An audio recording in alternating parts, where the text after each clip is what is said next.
This is Winnipeg Sports Talk Daily with Andrew Hustler Paterson and Michael Remis.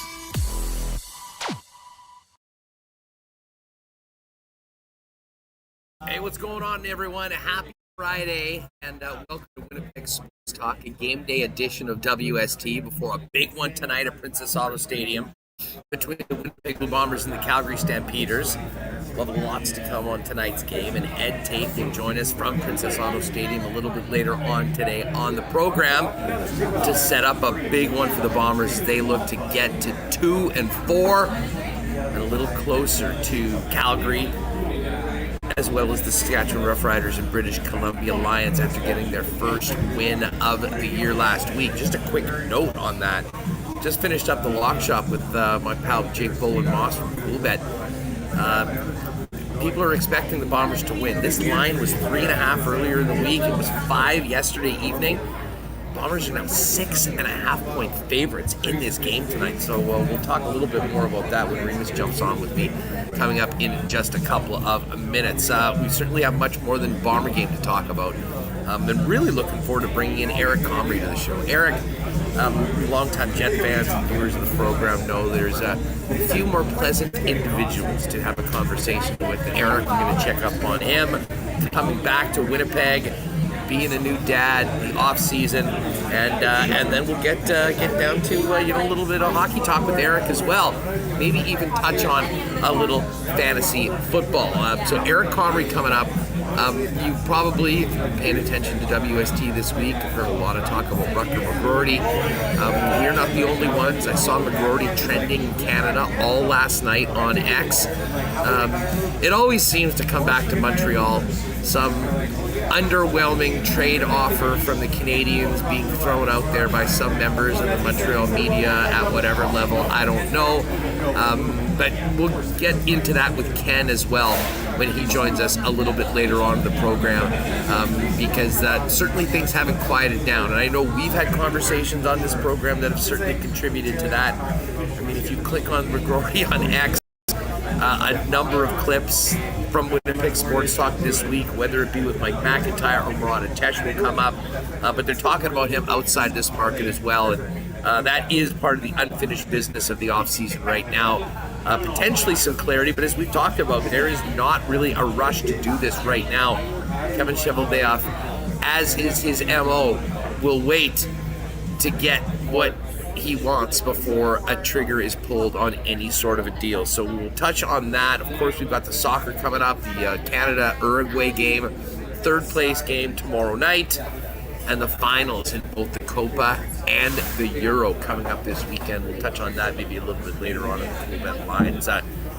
You will notice a little bit of a different background today. Got to give a shout out to my pal Kevin, Bree, and the gang here at Confusion Corner Bar and Grill.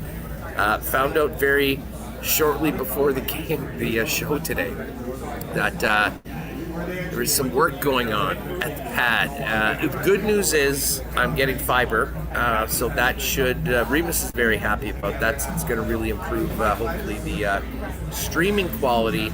But unfortunately, there's going to be drilling, there's going to be working, so I need to make a very quick pivot. So just headed down the street, get something to eat, and it'll be fun to hang out here and actually get a chance to keep my eyes on this Djokovic match, which is now in the third set. The Joker up 2-0. Waiting to see who's going to play Carlos Alcaraz in the final. He advanced in 4 sets earlier today against Daniil Medvedev out at the All England Tennis Club.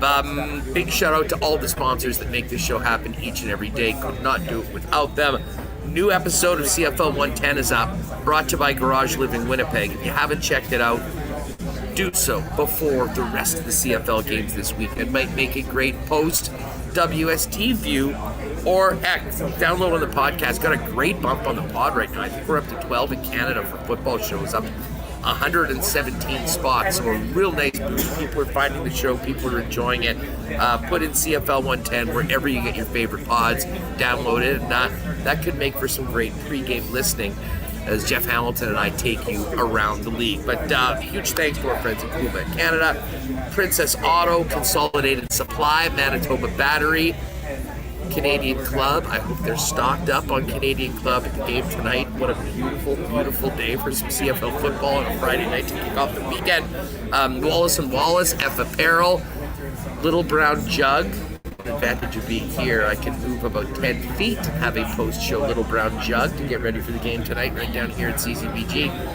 Royal Sports, Boston Pizza, Aikens Lake, Assiniboia Downs, the Winnipeg Gold Eyes. Of course, we'll get into a breezy bed golf report a little later on with the latest from the Scottish Open. Our friends at the Beer Can should be busy this weekend with this gorgeous weather. Go check them out. Don't forget Hoagie Boys and Next Door in the heart of Wolseley. Of course, our friends at Rolly's Transfer. And as I mentioned, Garage and Living Winnipeg as well. Let's get the kid in here and get this show on the road. Michael Remis, what is up? How are you doing? I'm feeling good. I'm in that Friday mood here, Huss. We got the Bomber game tonight. Very hot weekend ready here. Big game tonight. And we have Eric Comrie on too. Always great chatting with Eric. I can't wait for that coming up right here. Okay, listen. Obviously, we're going to get to all the big stories, the Bomber game, the latest on the Jets, our guests. But do we want to quickly touch on the incidents of your evening last night? Sure. I mean, I wasn't going to get into this, but I was I played hockey I love last these night, conversations. Summer League, and it was one of the more ridiculous games that I've played here in 15 years. About 6 minutes into the game, one of their guys takes a penalty. Instead of going to the box right away, decides to sucker punch a guy on our team, and then as the refs are trying to haul him out, he starts attacking the refs. I think we ended up having a 5-on-3 for like 12 minutes. This game just got completely out of hand. I was going to bring clips, Huss, to the show. I was going to submit them to Beer League Heroes on Instagram, but the Live Barn feed doesn't work. So now I subscribe to Live Barn. I'm trying to get my money back, and they're not refunding me. So I'm even more mad about that now. But yeah, it was a ridiculous evening I had while being tilted about Cody Fajardo, his injury very early on. I have takes, and I've said this before to you and many of my friends. I will never get summer hockey in that, it's beautiful out right now. There's so many things you can be doing. You play hockey all winter long and often in the spring, certainly in the fall. What is up with summer hockey? But I respect it. Some guys just love playing. It's their way to get out and do it. It's quicker than a round of golf, so albeit. I will never understand the summer rec league hardos that are playing every game as if it is some rivalry game in a best of 7 playoff series, and want to mix it up, especially when you're talking like, what is this, like Highlanders C division or something like that? Yeah. I mean, we're not talking about playing for the Stanley Cup here. Well, I think then the other guys, I don't know, like the guys on my team, we're like late 30s, early 40s guys. We got jobs, we got kids. We all have seen guys get hit in the face or putting on like I wear a cage. A lot of guys on our team have just put them on over the years, like, take off your bird cage. We're like, man, I gotta go to work here. I'm on live streaming. You think I could wear a visor right now? So, I mean, I don't know. Take care of the moneymaker. It was a very disappointing evening last night. Yeah, I like to play hockey. I like to be physically active, hang out with my friends. I don't really get to see them as much anymore. Just you get older, you get busy, family and stuff. And I do enjoy playing. As you said, it's quicker than a round of golf, which takes like 4 hours. And yeah, we just had our night ruined last night by these knuckleheads who were taunting us. Like, oh, we played Junior A. What did you play? And we're just like, what are you guys talking about here? Like, it's 10 o'clock on a Thursday. the loser meter has been broken, I think. Reality check for anyone that has been in a situation like this, getting overly aggressive in C-League, rec hockey, summer league games. Guys, it is time to check yourself. You're not in the National Hockey League. The comments are hilarious. Going, Huss, don't you know that's where all the scouts are? Highlander on Thursday night, checking out the rec league. It is too bad because, I think most of the people that participate in these rec leagues are doing it for exactly the reasons that you mentioned, and then you get a few knuckleheads that want to go in and be Cardo heroes in the middle of the summer. And anyways, I had to laugh. You texted me afterwards and said, you are not going to believe the shit show of a hockey game we just had. And I'm like, what are you talking about? How can it be? And then guys wanting to fight the refs. I did see the game sheet. Oh yeah, penalties. Penalties. I don't want to make it this show. It's Winnipeg Sports Talk, but it is. Look, this is the perfect time to have this conversation because it's summer. What the ESPYs was on yesterday, it was so ridiculous. Dude, you want this game sheet here? Yeah. I just remember 19 got off to the hot start. Yeah.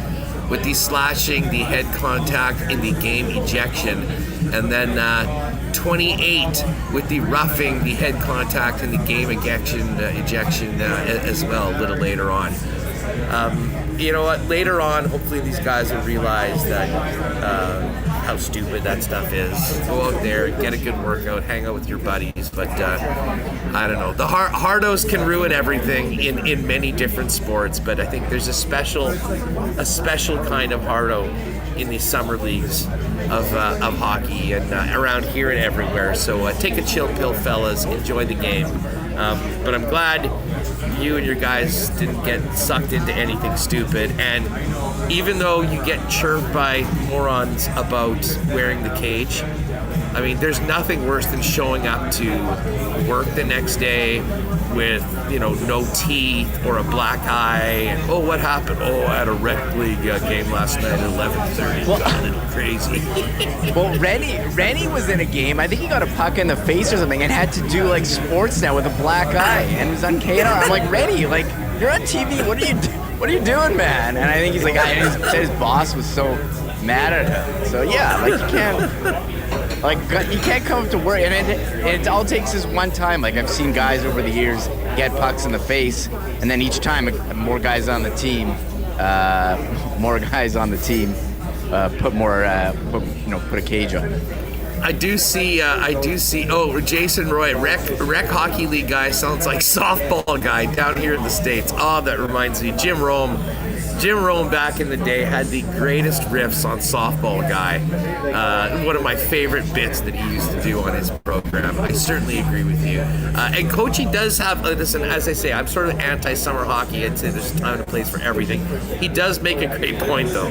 Summer hockey is the best. Coming out of the rink post-game and tailgating is awesome. And you can definitely have some fun with the fellas in the beautiful. And by the way, it was so nice outside. I spent many hours on the deck enjoying the beautiful weather, and that's a nice little segue, Reem, I guess, to the beautiful weather we've got for tonight.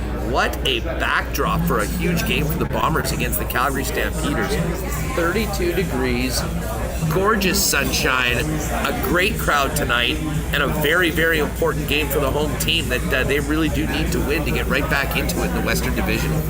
Yeah, big story of this one is that Zach Collaros, he's back starting for the Blue Bombers after missing last week's game. And look, last week's game, they did a great job as tailoring the game plan to the personnel, hammering it with Chris Strebler and Brady Oliveira, who had an excellent game. And I imagine they're going to try to give Brady and let him pound the ball and try to open up some room for Zach on play action. We'll probably see a bit more throws.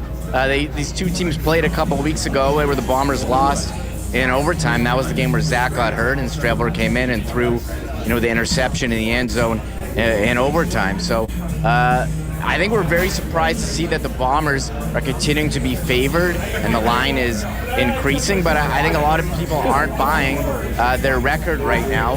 That is 1-4. We do our power rankings every week. I have them ahead of Calgary. We'll have to see about, Montreal's quarterback situation going forward. We don't really know about that.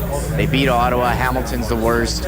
Edmonton. So I think the Bombers, they're 1-4 and could be 1-5, but I still think they're in a, considering it's a 9-team league and like how many teams are really good. Like I'm not exactly, we'll see Saskatchewan this weekend. If they can beat BC, they can prove me wrong here. But I still think the Bombers are definitely definitely have a quality football team, even if they are missing some guys from the last few seasons, as we saw in last night's game. Yeah, just quickly to touch on last night's game,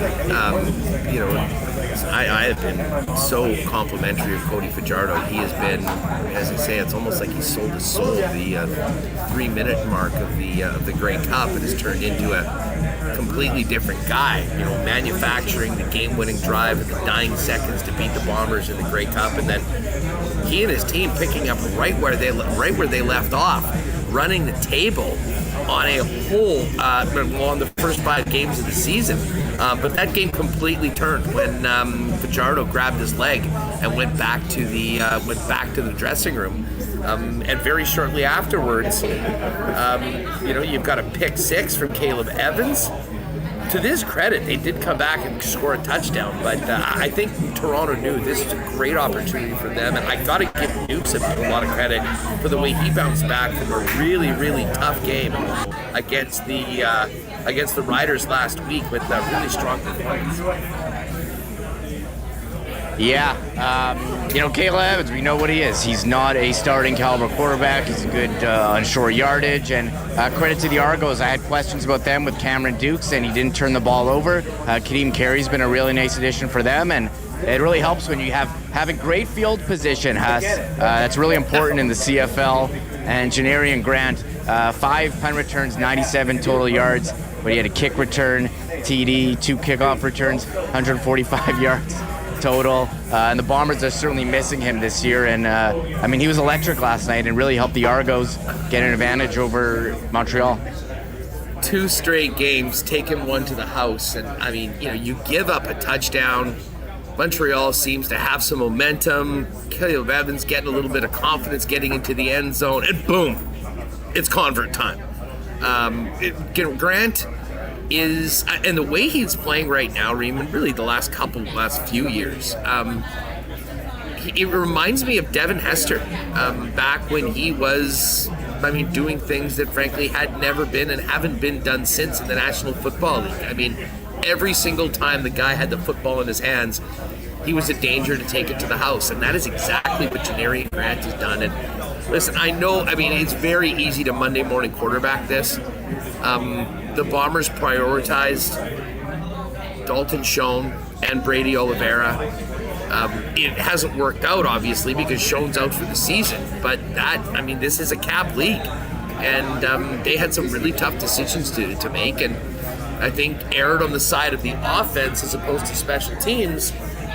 It was somewhat criticized in the market by some. And now, of course, you can say, wow, they really should have done whatever they had to do to get Janarian. Well, at what cost? You got to make tough decisions. The Bombers had many in this offseason, but getting reminded about how great Grant is every single week when we see him take it to the house. The Bomber return game has been very pedestrian so far this year. Just another part of this tough start for Winnipeg. But Chris Smith will be back there. Maybe he can pull off a return like he had in the preseason. But most importantly tonight for Remy, it's a matter of, can Zach Calero start clicking with what's left of his receiving core, and can the Bombers build on what they did last week against Ottawa, dominating the line of scrimmage and establishing the run better than they have at any point so far this season? Yeah, John Hodge noting Janarian Grant with 10 kick return touchdowns in 46 career games. The only players with more, Gizmo Williams, he's got 31 in 200 games. Bashir Livingston, Brandon Banks, Keith Stokes, and Earl Winfield. So Janarian Grant moving up the ranks of CFL history when it comes to taking it to the house. But for the Bombers, I thought they looked pretty good in the offense against the game, or in the game against BC. That was as good as it looked all year. They were moving the ball pretty well, using the receivers.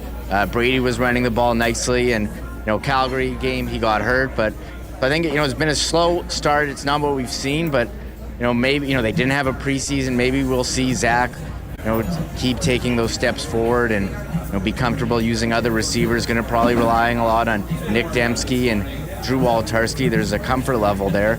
But they need to be able to move the ball consistently if they want to win. We know that the defense has been solid, and I don't really trust Jake Mayer. Hopefully you can, get some turnovers like they did last week. And, we saw how well they pressured the quarterback. Did get turnovers, which, hadn't really been happening for them. So, look, you have that home crowd on your side. That's going to help, but they need to score touchdowns. And will we see Zach Collaros, have his first passing touchdown all year? I mean, they both count the same, but, their points per game average on offense wasn't the best with him. But, hey, if they don't punch it, Sergio Castillo we had him on yesterday.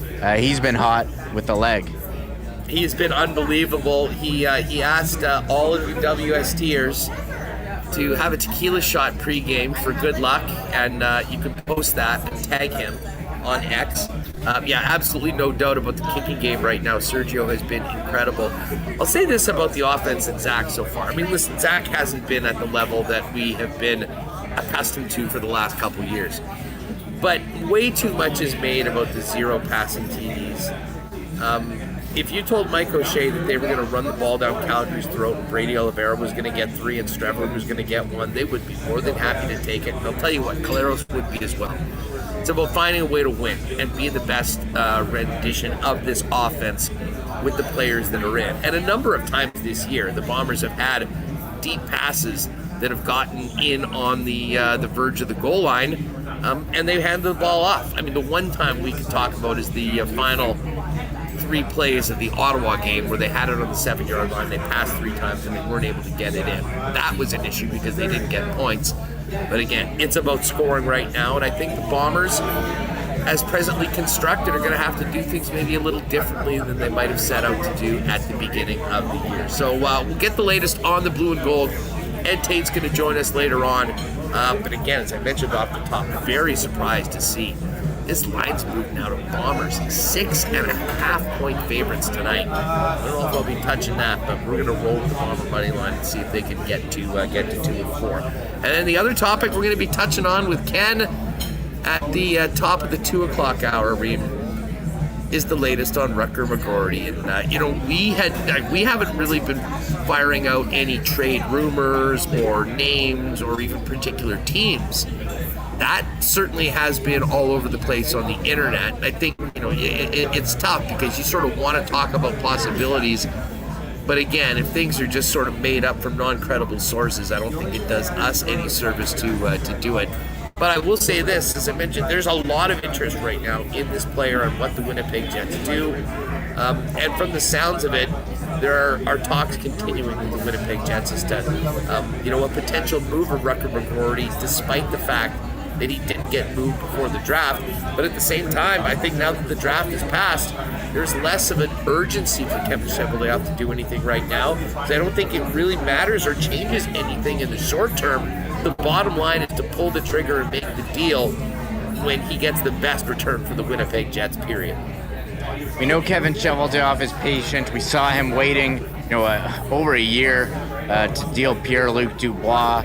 And if he's not going to get a trade offer that he likes, he's happy, to let Rutger not sign and return to college. And they can revisit this next year. Maybe there'll be a bit more pressure with him having 1 year. But as you said, he wants to make the NHL. You're not going to do that while you're in college. And you probably would want to start your contract clock as quick as you can. So for the Jets, again, they're going to be patient. They're going to wait for their deal. And I see a lot of comments, people writing in our comments being like, hey, I don't mind losing him for nothing in free agency if you let him sit here for 2 years. And they've dealt with holdouts before. Another Michigan guy, Jacob Trouba, he held out and they let him, wait for a bit until they signed a deal that was right now. Eventually he did request a trade for, personal family reasons, and he did move on. But again, they're going to be patient. They're going to wait, and maybe a deal will happen if some team thinks they can put him in the lineup right away. You know what? You bring up Trouba, and I will say, I have really come around. Like, that was contentious, and listen, God knows I had maybe more fun than anyone, making fun of that ridiculous press release that the Kurt Overhart group put out about playing on the right side and the original trade request. I mean, it was amateur, it was dumb, but everything that we heard behind the scenes about his wife, and we make not like there's any hospitals here.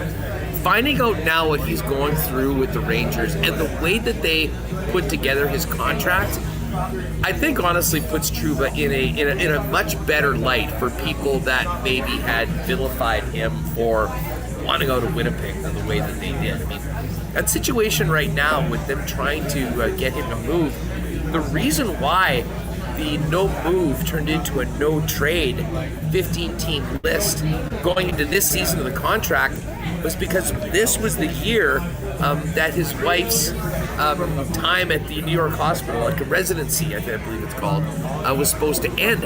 It got pushed back by a year because of COVID.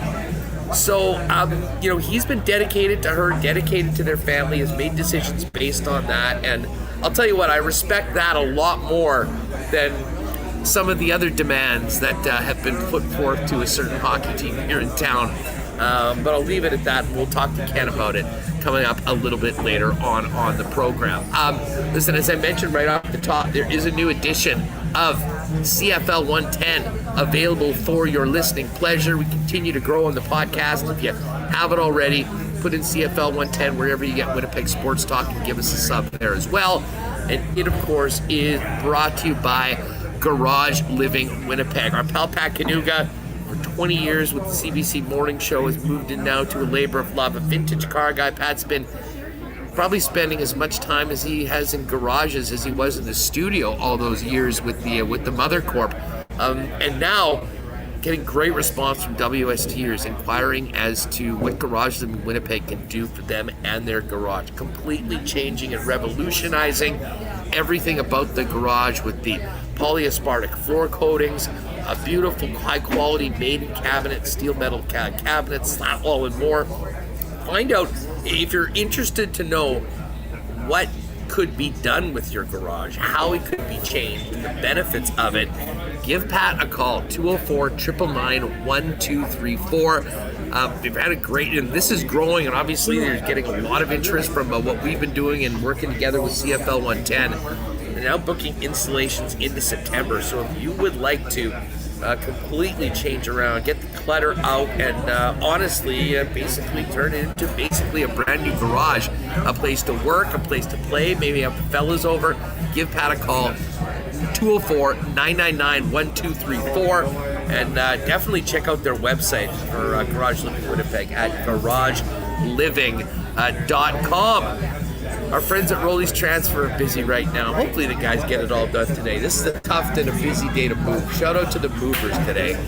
But if you are moving, take the stress out of it with Rolly's, family owned and operated for over 60 years in Winnipeg, and the most trusted name in moving here in Winnipeg and southern Manitoba. Rolly's is a massive logistics business that takes them all around the city and all around southern Manitoba on a daily basis. So wherever you're moving, there's flexible routes, flexible timing, and of course, great prices as well, which always the bottom line matters to Winnipeggers and Manitobans. Check out their new website at rollys.com. Click on the request a quote feature up at the top right corner. Let them know when you're moving, where you're moving, and what you're moving. And the friendly staff at Rolly's will turn it around very quickly with a great price on a quote to take as much of the stress out of your next move as possible. For your next move, make it Rolly's. Find out more online or request a quote today at rollys.com. The gang at Consolidated Supply is also busy this summertime. I mean, when you work in the golf industry as much as Consolidated does for so many years, there's a lot going on. But right now, as their business grows, doing what they've done for golf courses for so long, for residential customers as well as commercial customers, they are the leaders in irrigation systems and solutions, but also have artificial turf and, of course, golf carts, both new and used, as well as other club car vehicles with that technology that can help you from an industrial basis. But then for your home, they've got other great options, hot tubs, amazing outdoor kitchens, and they are the leaders in small engine parts and repair.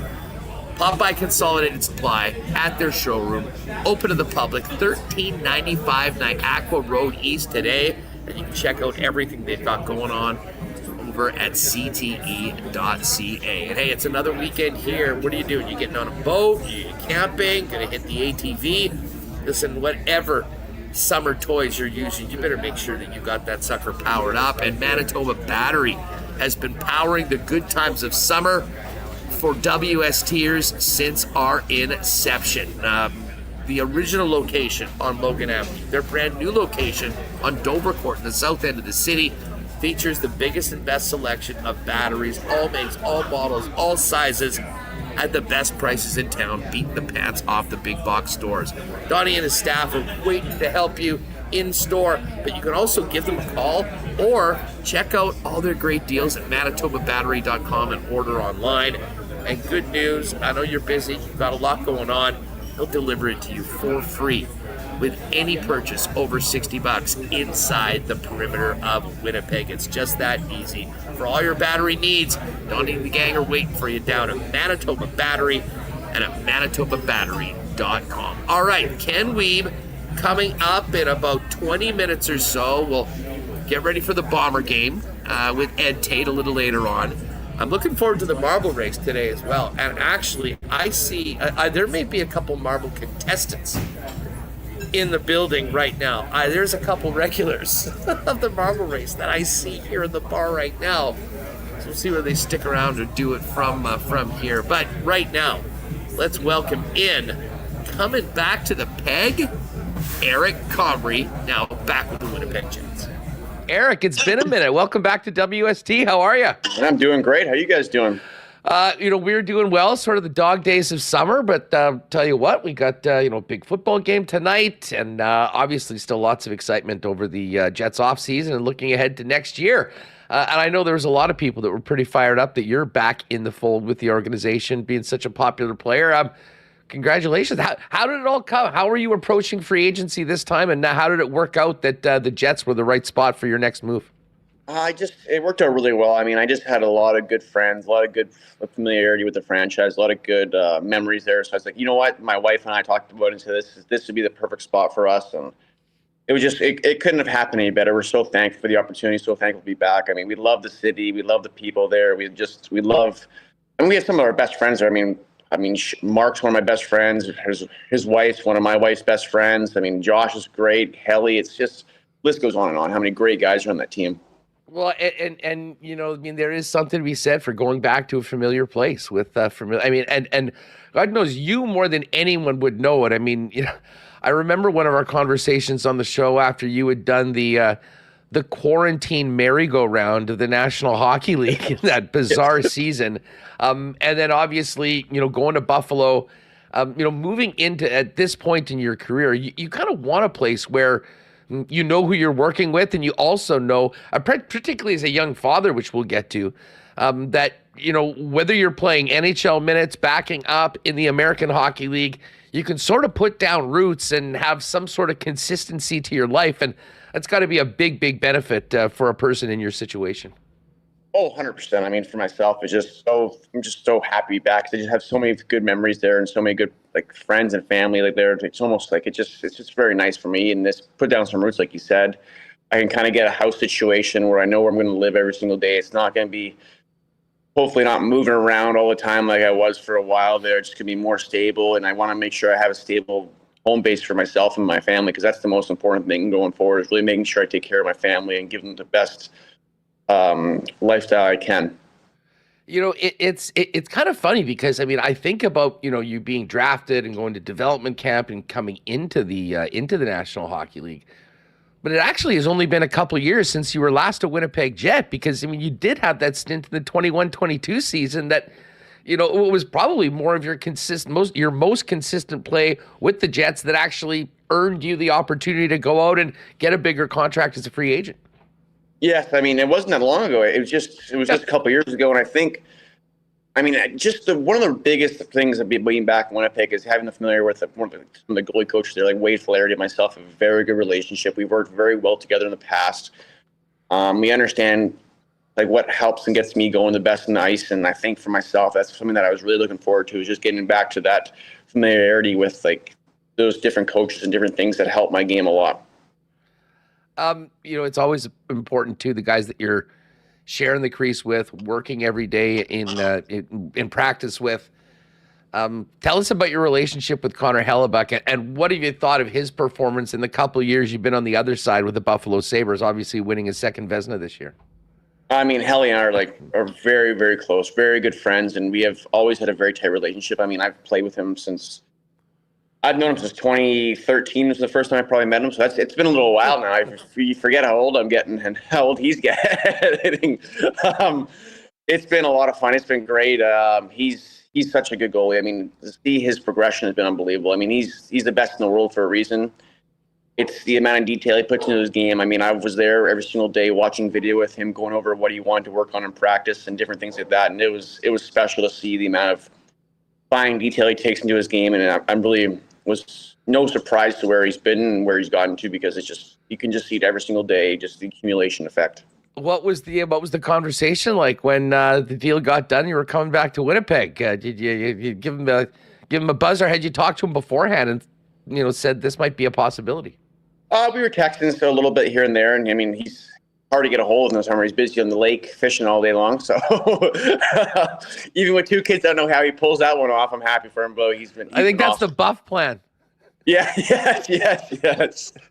So we were texting back and forth, and it was awesome. I know he's working hard back home this summer. He's skating and working out, and then whenever he has free time, he's fishing. So it's been great. I mean, we texted here and there a little bit. I congratulated him on the Vezina. He congratulated me on being back, and we talked a lot during the season as well. So we always stay in touch.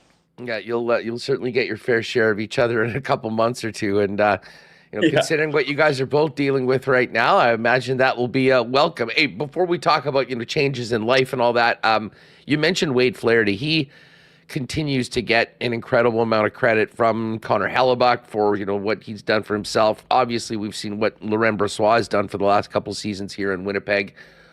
Tell us about working with Wade Flaherty and how he has been such an important part of so many great seasons for professional goalies here in Winnipeg. So it's a hard question to answer if you're not a goalie, because he understands the position so well, and it's not a one size fits all kind of thing. Like he's worried about what's going to make your game the best. He's not worried about, I want to make everyone play like Connor Hellebuyck. No, that's not what his goal is. His goal is to make you the best version of yourself, and I think that's really important, because you look at a lot of guys nowadays.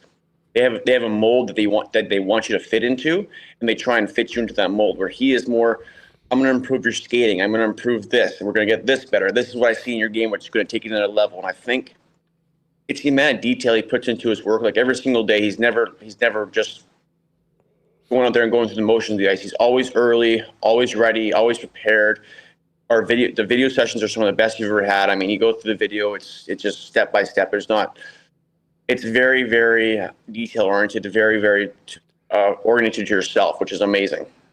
Yeah, I mean, and that's interesting you mentioned that, because you're right. Not as a non-goalie, I mean, you can hear these terms, but goalies will resonate with that. But I mean, the bottom line is, I mean, Connor Hellebuyck's resume speaks for himself. I mean, arguably, some of your best time in the National Hockey League came with Wade, and certainly LB the last couple of years has really benefited as well. And I mean, I guess that's another, you kind of mentioned it, but that's another big plus at this point in your career, to come back and work with somebody that you have such confidence that can get the best out of you anytime you're out there.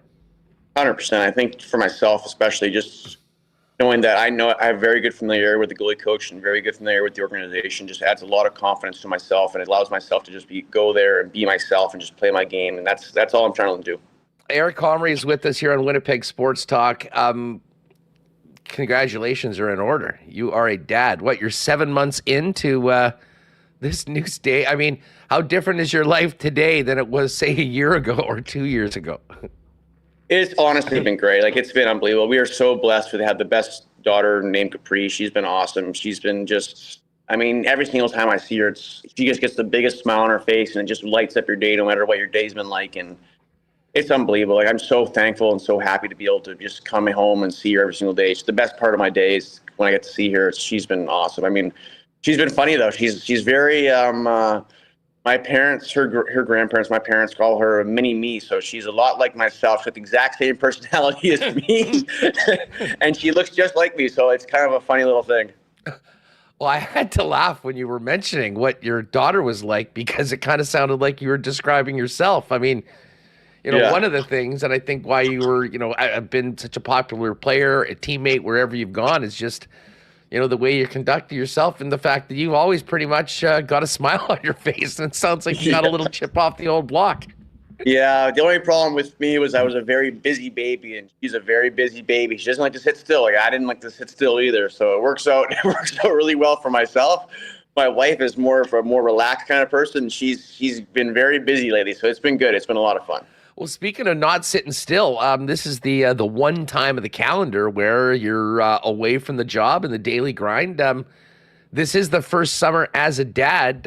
How's the off season going right now? And what's the day like right now, knowing that you're pretty much set with where you're going next year? I'm sure there's probably a few plans to get done in Winnipeg, but what's the off season like for you right now before you really kind of dive in and get ready for another season in Winnipeg?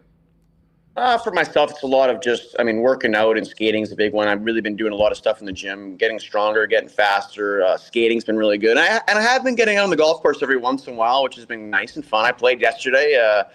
My dad's actually going away for a couple of days, so I played with him yesterday. I played pretty well. I was quite happy with my round. I actually had Mark Heisley came out a couple weeks earlier, and we had a member guest thing, and we came second, and we should have probably came first. We won the gross, but came second in net. I don't know. Maybe they were sandbagging a little bit, but it is what it is.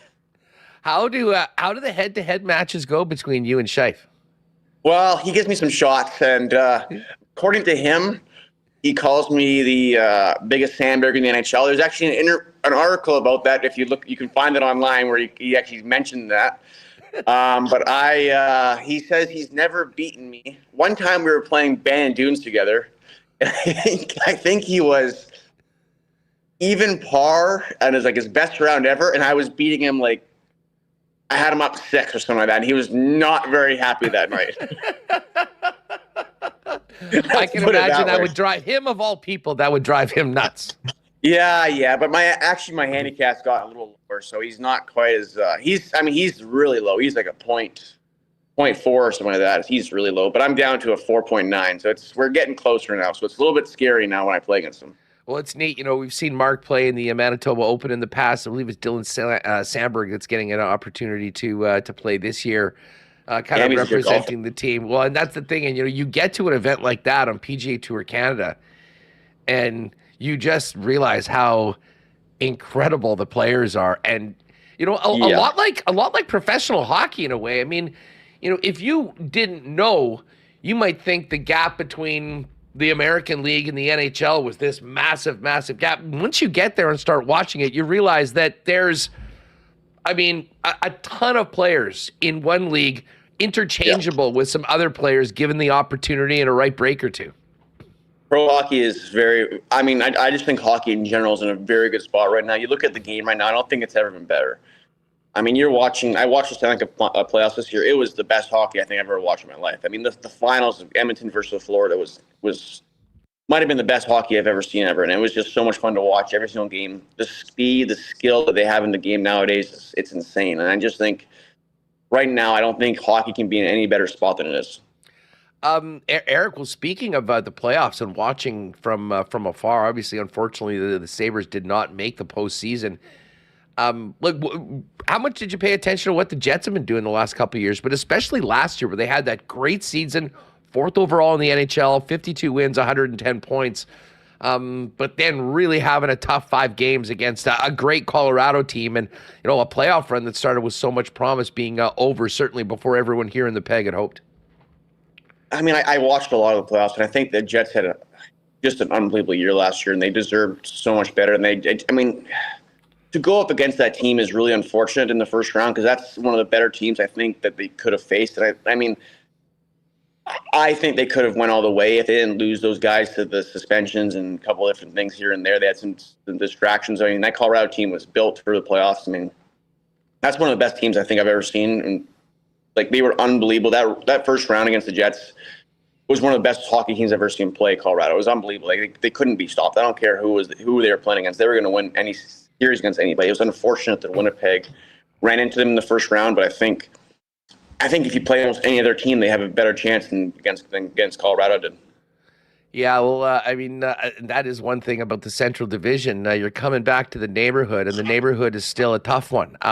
Dallas Stars, the Avalanche, the Jets, and then, I mean, you look at what Nashville did in free agency, adding the likes of Stamkos and Marchessault. And listen, you got to be good, but I think it speaks to, as disappointing as the playoffs was, it says something about, winning 52 games in a division like that, in a conference like that. And, for a guy that's been on a team that, isn't quite at that level the last couple of years, that's got to be a big part of it, just being excited to be back and being, on a team that can contend to try and get more playoff hockey, more whiteouts here in Winnipeg, and move on to the next step like the team had in the past while you're around. 100%, and they will. I mean, that's just the thing about it. They have a great leadership group. They have a great management group, great coaching staff, and I think that's all you can ask for is that team is prepared. They know what to do. They know how to win games. And I think when you have a goalie like Connor Hellebuyck who can steal a game every single night, and you have guys like Scheifele, Morrissey, it's just Kyle Connor. That's a team that can succeed. They have such great talent and great players, and it's been a joy to watch them from afar the last couple of years because I've been cheering for them and following them, even though I haven't been there at different conferences, so I can kind of cheer for them, which is good. Well, you're back in the fold now, and part of it, the one guy that I don't think was here when you were last here is Scott Arniel, who's the new head coach. Do you have any experience with Arnie from your past, and have you talked to the new head coach at all?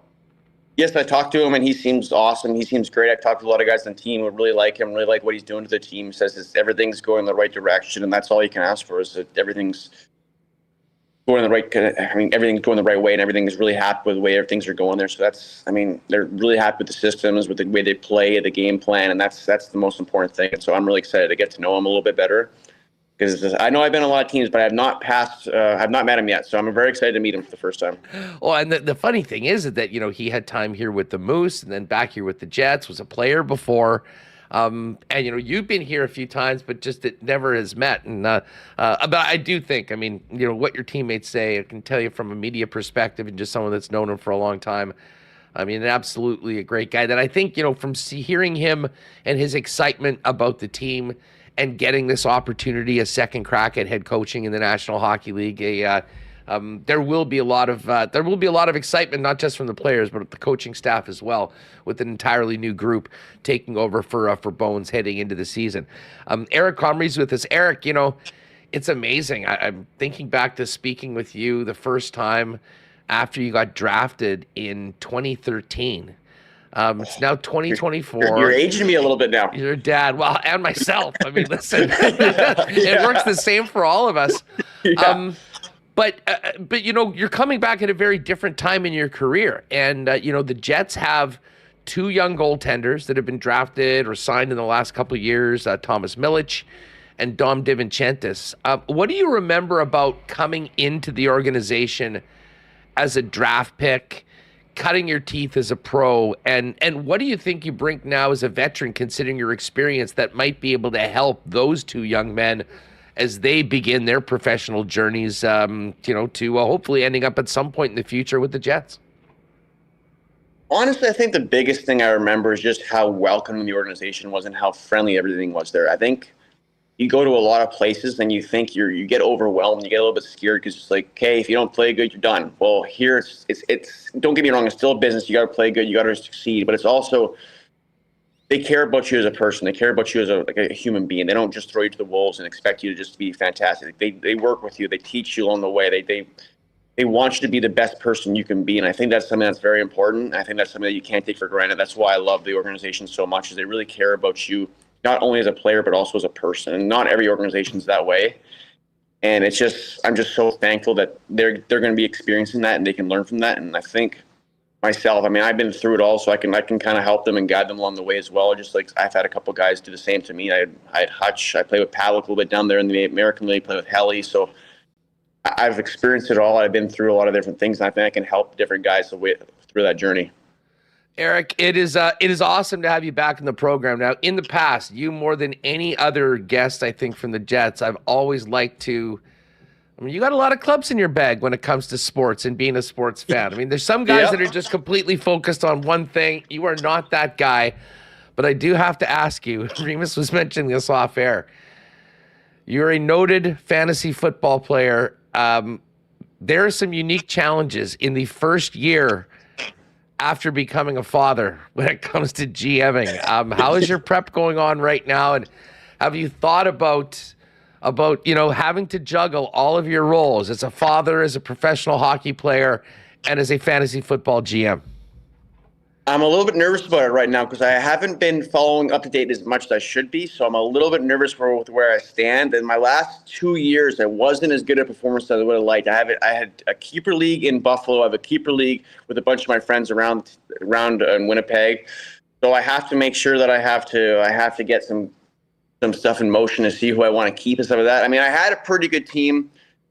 I kind of went to try to make a run for it in Buffalo last year, and I fell short. It didn't work out, so I lost a lot of draft picks, so I'm really hurting. So I got to make sure I find some sleepers late in the draft.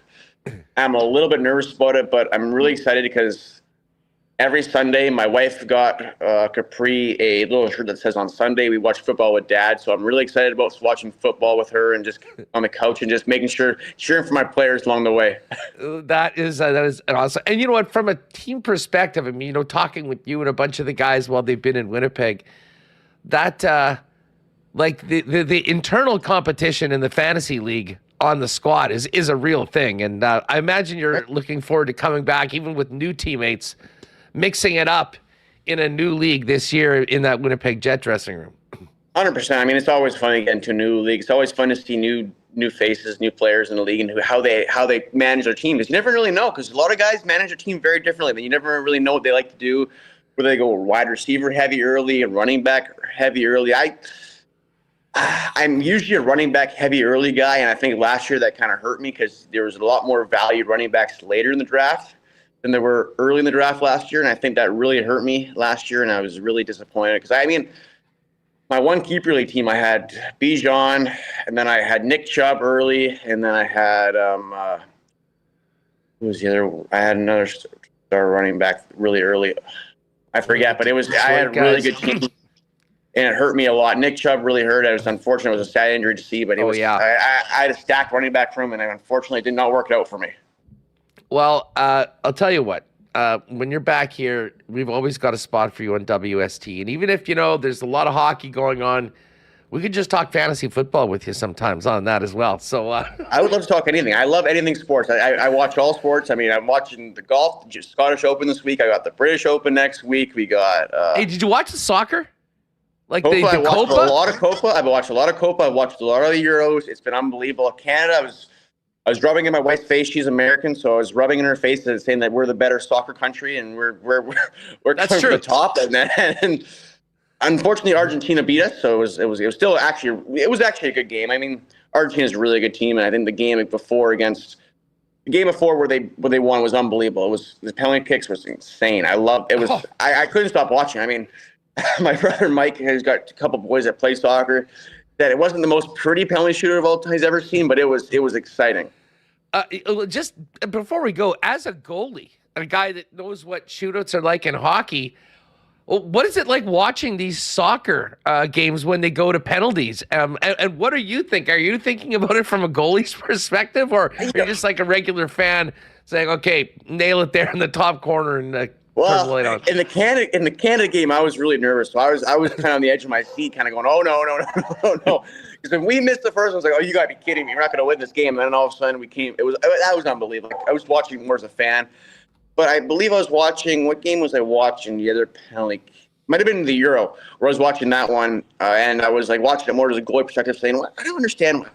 Like I was trying to understand how they played it. And like I know it's a bit of a guessing game, and you're kind of anticipating before you go, but it's fun to see. I mean, it's fun also to see the different perspective of different shooters and how the more skilled guys and the guys who are more confident just drill it as hard as they can in the back of the net. And the guys who are a little more nervous try to place that shot. And sometimes that placement gets a little bit iffy.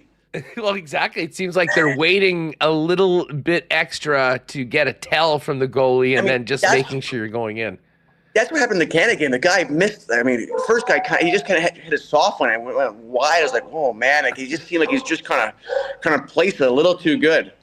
Well, Eric, listen, great having you on the program. I hear in the background you got dogs, you got a baby, maybe even a tea time later on. I'll tell you what, we'll let you go here. But great to know that you're coming back to the Peg. We will look forward to seeing you in training camp. Have a great rest of the offseason and preseason for fantasy football. And we'll look forward to seeing you here. We'll do this again real soon. All the best, awesome. And great to see you back with the Jets. Awesome. Thank you so much. You guys have a great day.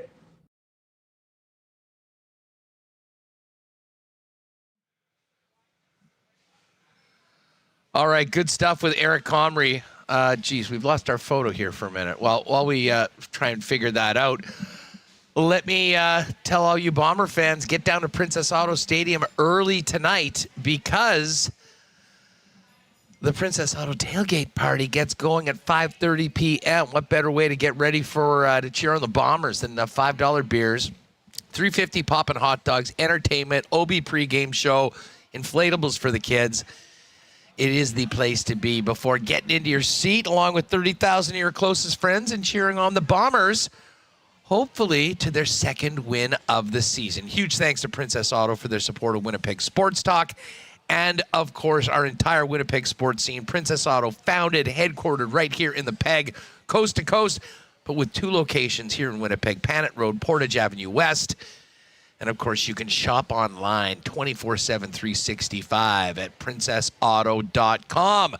Got to thank our friends at Wallace & Wallace for their great support of Winnipeg Sports Talk. They have been the fencing and overhead door specialists since 1946. If your property needs the security and protection of a new fence, Wallace & Wallace has you covered. Vinyl, wood, every kind of fence you could possibly need, chain link as well. They'll do it for you, and they'll do it better than anyone, as they've been the leaders in the industry, as I said, going into 7 decades now as well. Best way to get in touch with them is hit them up at 452-2700. The Wallace & Wallace team will be happy to come down and give you a free estimate. You can also find out more at wallacefences.com, wallacedoors.com, or check out their showroom on Lawson Crescent off of just down the street off of Kenniston. To our friends at Canadian Club, I hope that Princess Auto Stadium is stocked up tonight because it is 32 degrees outside. It is a beautiful summer Friday night, and I think a good portion of this crowd tonight is going to be flooring it. And, of course, the drink of choice is Canada's favorite Canadian whiskey, Canadian Club, the official spirit of the Winnipeg Blue Bombers. You can get your CC throughout Princess Auto Stadium, along with all the great spirits from the Beam Suntory family. If you do want to have that shot for Sergio, try a Hornitos tonight before or during the game. And again, don't forget about Canadian Club and Ginger Ale, now available in cans, both at the game and your local beer vendor. Incredible drink to the summer if you want to change it up from beer a little bit. Big thanks to Canadian Club for their support of Winnipeg Sports Talk and, of course, your Winnipeg Blue Bombers. And, guys, lots of weddings coming up over the next few weeks. If you got to go to one, or better yet, be in one, and you look in your closet and realize, whoa, I got to step up my menswear game, get on down to F Apparel at 190 Smith Street downtown. Custom suits beginning at $400, along with chinos, golf pants, custom shirts, both tucked and untucked styles, and an incredible selection of men's accessories. F's down at 190 Smith Street, and you can also find out more online or make an appointment to come in for a fitting at F. That's EPHapparel.com. All right, while we try and get my video back, let's welcome in Ken Wiebe to the program. And Wiebe, I may get you, I may do this a little bit of a three-way with Michael Remis if I have to jump out. But welcome back to the program. How are you, my friend? Good afternoon, Andrew. Doing excellent, thank you. Tour is in full swing this week, 5 rounds in 5 days, and just had a tremendous day yesterday at one of your favorite tracks outside of Breezy, Oak Island 36-hole challenge. Course is just in tremendous shape out in the Westman region. Had a, it was windy, but fantastic day, really fun, and yeah, great week all around. Hit a bunch of spots: Pine Ridge, Carmen, and Oakwood, and then also the double dip yesterday. So gonna try to get out a couple more times on the weekend, and then back to work, full blast here. And yeah, good week all around. Gonna join you in the seats this evening down at Princess Auto, and yeah, should be a tremendous, lots of joy. Let's just say the joy level is quite high. Yep, beautiful summer day. Summer's finally here. Let me just quickly mention Oak Island, because this, to me, is maybe one of the true hidden gems of the entire province. It is about 50 minutes past Brandon, somewhat close to Winkler, about 10 minutes south of Highway 1. Verdon, yep. Verdon, sorry, yeah. And it's not in a very populated area, but holy smokes, is that golf course beautiful. Dan Halderson was the pro there for a long time, famous Manitoba golfer, and just a track that if you have the opportunity to go to, do it. I've often made that a pit stop on the way to the Labor Day Classic in Regina. Leave a little early, jump off. We're going to be on the bus this year, but can't imagine a better spot, and cranking out 36, nicely done. So I'm glad that the golf tour is going. I would have expected nothing different, even a 36-holer. But listen, I'm going to start this off with you, and Remis might pop in because I am going to come out and come back in. But Ken, we saw McGrory tweet trending on X across Canada yesterday. I wonder why. Been a lot of interesting comments from Mike and Marat that's gotten a lot of run right now. I mean, okay, we're middle of July right now, just heading into the weekend. Where are things at right now with the Rutger-McGroarty situation from what you are hearing? Yeah, I mean, right now, Huss, it's enjoy your season at Michigan is sort of seems where things are at right now. That's how I interpret it. What we know is, what's been reported. We know the Jets tried to move him at the draft, didn't get their price. Lots of discussion about what maybe Rutger would like to have moving forward. And, right now, impasse is still where things are at. But, I mean, if you're Kevin Cheveldayoff, nothing's really changed. The Jets were expecting Rutger to go back for his junior year at Michigan. And right now, that is where things stand. And if he'd like to play in the NHL next year, then, I mean, it sounds like some things need to change in terms of what his expectations are. And for me, I know that you've been talking all week about bad advice and things of that nature. And hey, there could be some advice involved, but Huss, I'll tell you this: whether it's the family advisor or agent down the road, once he turns pro, I'm here to remind you, Huss, that the agent and the family advisor works for the player. So, to me, I don't think Rutger's,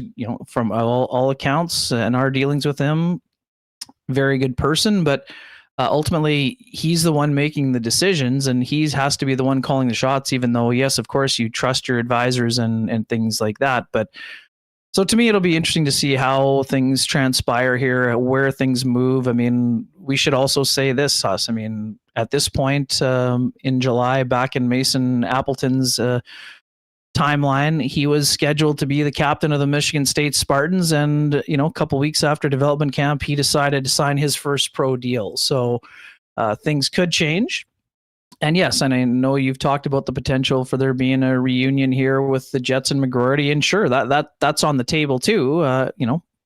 You could make the argument that if you're Rutger, your best opportunity is maybe to be with the Jets and, see what happens, and whether that's having to spend some time with the Moose or not. I mean, if it's up to Rutger, I mean, of course he wants to play for the Jets. If you want to play for the Jets, go out and win a job. I mean, this seems pretty simple to me, but it's been a complex situation. And what we do know is that Kevin Cheveldayoff isn't just going to say, hey, to the next person who calls, yeah, sure, take Rutger-McGroarty off our hands. No big deal. He's the 14th overall pick from 2 years ago.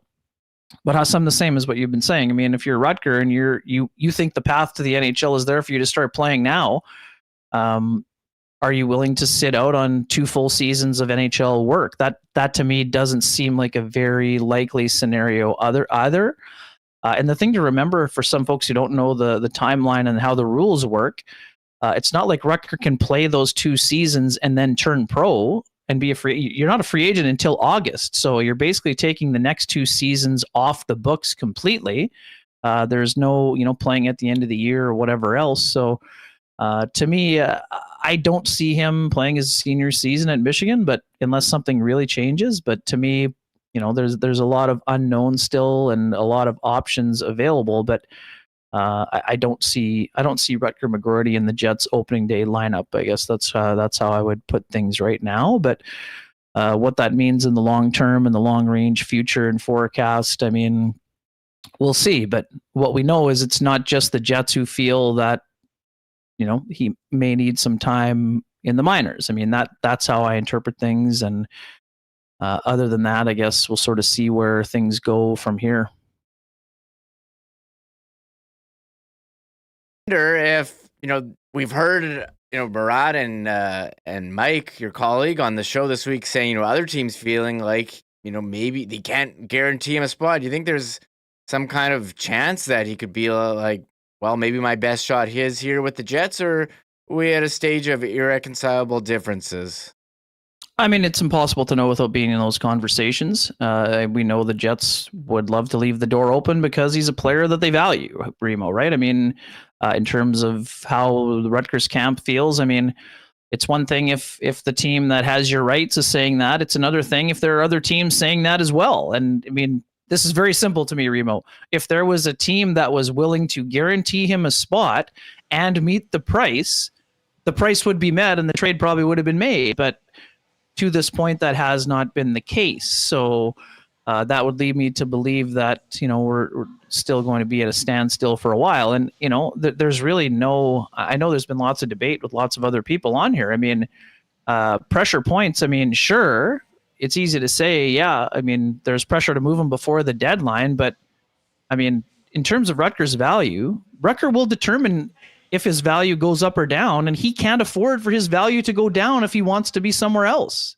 right? He needs to play at a high level as a junior at the University of Michigan, and he will be part of the leadership group. But, I mean, I'm pretty sure, unless some things have changed, I mean, the Michigan captain is back next year, so it's not like Rutger will be stepping up in his leadership role. He'll be part of the leadership group, but I don't think he'll be wearing the C at Michigan. And I guess we'll kind of see where things go. But to me, and is there a risk involved in Rutger going back to school? Sure.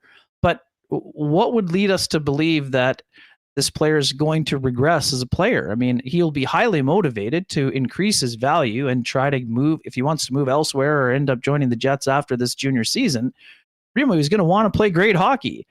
And I don't know, I don't think given his skill set and his, he's working hard on his skating. So I see him having a better year, which will only make him more attractive to other teams at the deadline next year. And even in the summer, it's not like you only have the trade deadline. You'd have the draft next year. And I mean, there will be opportunity in terms of what his value is going to be. I mean, that remains to be seen. But I mean, Huss, I know you've also been talking during the week about Brad Lambert. Well, that's the other part about this. People saying that the Jets should just pass and, say, see you later to Rutger McGroarty. Well, the benefit for the Jets is that they had 2 first-round picks that year, and the guy drafted at number 30 is now doing all the things that Rutger wants to be doing.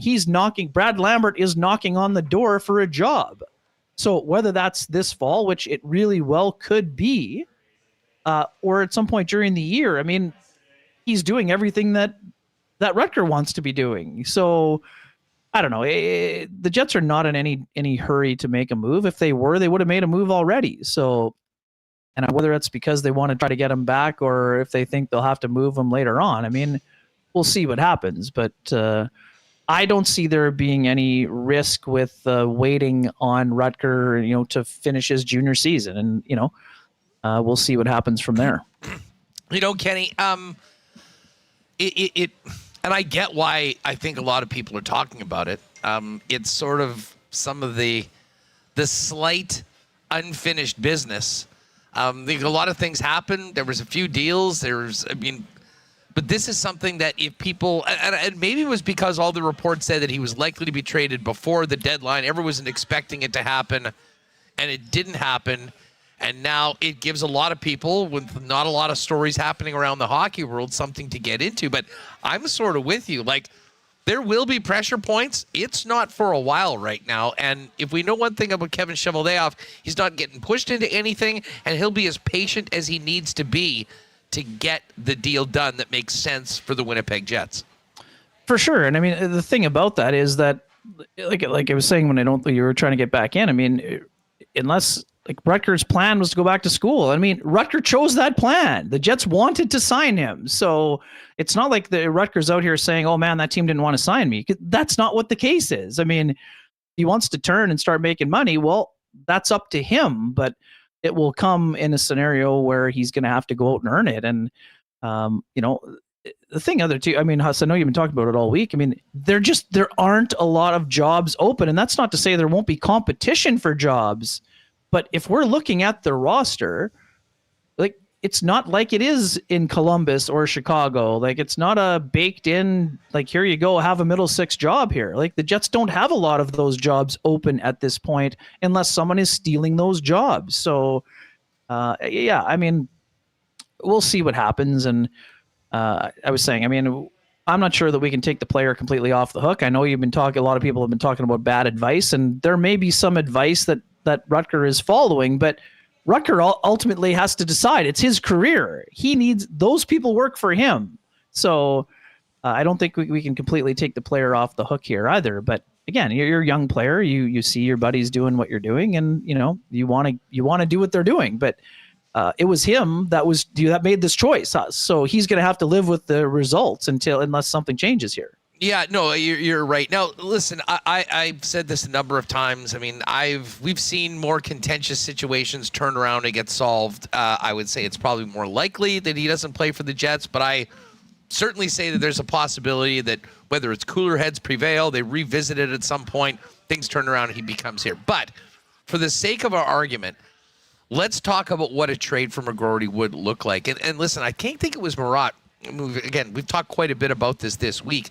Murat that said, there was a couple teams the Jets were very close to having a deal with, and what would have been coming back was a very similar pick in last year's draft. And I think that would have been underwhelming. I mean, if the Jets had just traded McGroarty for, say, pick 14 or pick 13 or even pick 12, which is one of those teens pick, very similar to where he was selected, because I think he as an asset has increased in value over the last couple of years, and certainly a 20-year-old is closer to playing in the National Hockey League than an 18-year-old is. From your opinion, whether it's people that you've talked to or just what you're thinking, Ken, what if when Kevin Cheveldayoff does pull the trigger on this deal, assuming that it happens, how do you see the package looking? Will it just be a 1-for-1? Will it be? Is it, as it drags on, is it more likely for an NHL player right now? Or are we talking about a pick, maybe a younger player? I mean, where are you at on that? Is what would make sense and get Kevin Cheveldayoff to pull the trigger?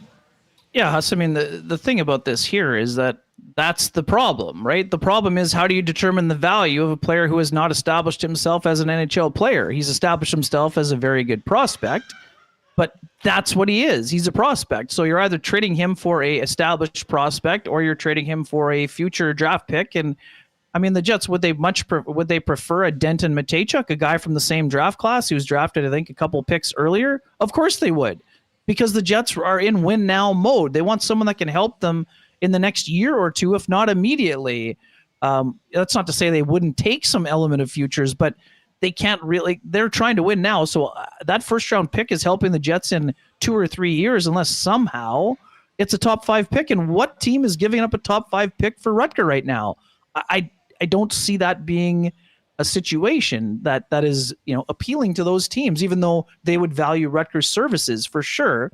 I think it's much more likely that he'll be part of a package deal at the deadline, or he'll be part of a a deal that could help the Jets, with a team that's out of the playoffs. Like let's look at the Buffalo Sabres situation and scenario with Evander Kane, right? So Kane was not going to play for the remainder of that year, whereas this year, if a team trades for Rutger, they can get him once Michigan is out, right? Whereas I just think that you're opening up yourself to something like that. But the other part about the Rutgers situation, Huss, is that if there is a team that is high on Rutger, that's a cap ceiling team, they can afford to squeeze him in because he'll be joining them on an ELC. But again, I don't know that Rutger is jumping in, much like we talked about last year in March, Huss. There was not a pathway for Rutger, even though he's a good prospect, to jump in the middle six of the Jets lineup because they were a 100-plus point team, right? So I think the big issue is trying to establish the value. And yeah, I mean, there's lots of buzz around the draft floor, Huss. And yes, I mean, I told you last week there were tons of teams interested, Buffalo and Washington being two of them. And yes, we know Minnesota was interested also. And yeah, I mean, there's interest, but there isn't interest to the point where they're willing to part with, either a player that can help the Jets right now or, something comparable. And again, how do you establish the comparable part on a guy who has played 2 U.S. college seasons without having some element of uncertainty, right? And the Jets are trying to eliminate the uncertainty, right? Right now, Rutger McGroarty's future is uncertain. So I don't see them being in a rush to sign another college player who may or may not come out of school. Like that doesn't solve the issue that is currently at hand here. So again, I think it gives us lots to talk about, but the facts are we're basically speculating because if there was a trade that was to Kevin Cheveldayoff's liking, the trade would have been made already. So that's what kind of clouds a lot of this situation right now. And that's why it leaves open a number of different possibilities. So, but again, like I said, I mean, if Rutger's having FOMO, this is the path he chose, right? So, I mean, you're in charge of your destiny and decisions. So, I expect him to go out and have a big year. And I know somebody, I think Coach 51 is saying, why is no one getting Rutger's side of the story? Everyone is reaching out to the Rutger camp. They're not interested in discussing what has happened here and what's transpired. So this isn't journalists sitting on their hands and saying, oh man, we better speculate. That camp is not interested in discussing. And Kevin Cheveldayoff's been asked about it, Huss, 3 different times and has had no answer. And in fact, his last answer was, if there was an update, you would already have the update. So it's interesting. And you understand why people are trying to keep things under wraps. But when you're not talking about it, it leads to more speculation, right? So it's kind of just a bit of a vicious cycle and circle right now. And yeah, I mean, we'll see where it goes from here. Continues, or is it we've had people in our chat? What's it called now? What are we going with? It's got to be 2's got to flow like the same letter twice. Rutger report, because we had Dubois drama. I'm not sure where we're going to have to reevaluate. We're going to need a logo. It's a working title. Working title. We're going to need a logo. This could drag on, Ken, for like a couple years here. It's certainly going to drag on for a while. I don't know that it gets to a couple of years. I mean, it could. I mean, but it seems unlikely. But I mean, it's definitely a staring contest, right? I mean, that's where things are at. But I mean, like we've been talking about this for weeks now. The Jets were not expecting Rutgers, so to think they're going to suddenly blink and say, "Oh, sure, just take this guy off their hands." I mean, that's just not the way it works with them. Yeah, again, we've seen them be patient before, and Kevin Cheveldayoff has a way of pulling a rabbit out of his hat in these situations. We'll have to wait and see what happens. I don't know. Did we touch on development camp with you last weekend? I know, Mike, you guys had some great stories in the Free Press. Just we're a week away from it wrapping. Yep. I mean, what was your big takeaways from development camp? Yeah, Remo, I mean, I apologize to say I don't ever have many sweeping takeaways. Like this is a chance for people to get on the ice. Some of them have been skating a lot. Some of them have been skating very little. I know it's we're always doing vibe checks and everything else. What we know is that the people that we talked to were excited to be there. I had a great chat with Dom DiVincentis. one-on-one chat about his season. I really enjoyed that. Spoke in a group of people with Thomas Milich. There were, Colby Barlow spoke with him also. I mean, there lots of players were interested. I mean, Elias Solomonson wasn't feeling great, didn't have much of a voice, so he didn't really talk much, but Mike had already, touched base with him about 3 weeks sooner. So we know there are prospects on the horizon. Brad Lambert certainly was one of the storylines, and rightfully so. This guy had a great year, and he's the closest to making the Jets right now. I mean, they are, that's the team that is closest to, that's the player that is closest to being NHL ready. I mean, Elias Solomonson could be in that group also, but the Jets, have added some defensemen, including Dylan Coghlan, who signed officially, signed today. He's in the mix with Colin Miller. I mean, can Elias Solomonson knock one of those guys out of a job? I mean, it's possible, but it seems more likely that he will spend a season with the Manitoba Moose, or part of a season at least, and then we'll see what happens. But I mean, to me, Solomonson and Lambert, there was them, and then there was everybody else. Like, they are at the peak level, which makes sense because one of them was a dominating AHL player, and one of them, as a 19-year-old, won a championship in a great professional league. There's a lot of other interesting storylines and players that are, working their way up, including Colby Barlow. But I mean, every year people are fired up and they want to, this guy's got great edges, he's going to be pushing for a spot. And I mean, that usually just nothing that I'm just going to put it this way, Remo, and this is what I say every year, just as a subtle reminder. Nothing that you saw in July will have any impact on whether or not any player that was on the ice makes the Jets in September and October. It's just a fact of the matter that nothing that happened, if somebody went end to end in a scrimmage, that doesn't mean the scout is saying, hey, get that guy on the depth chart and ready to rock. Like, that's just not how it works. It's more of an introductory thing.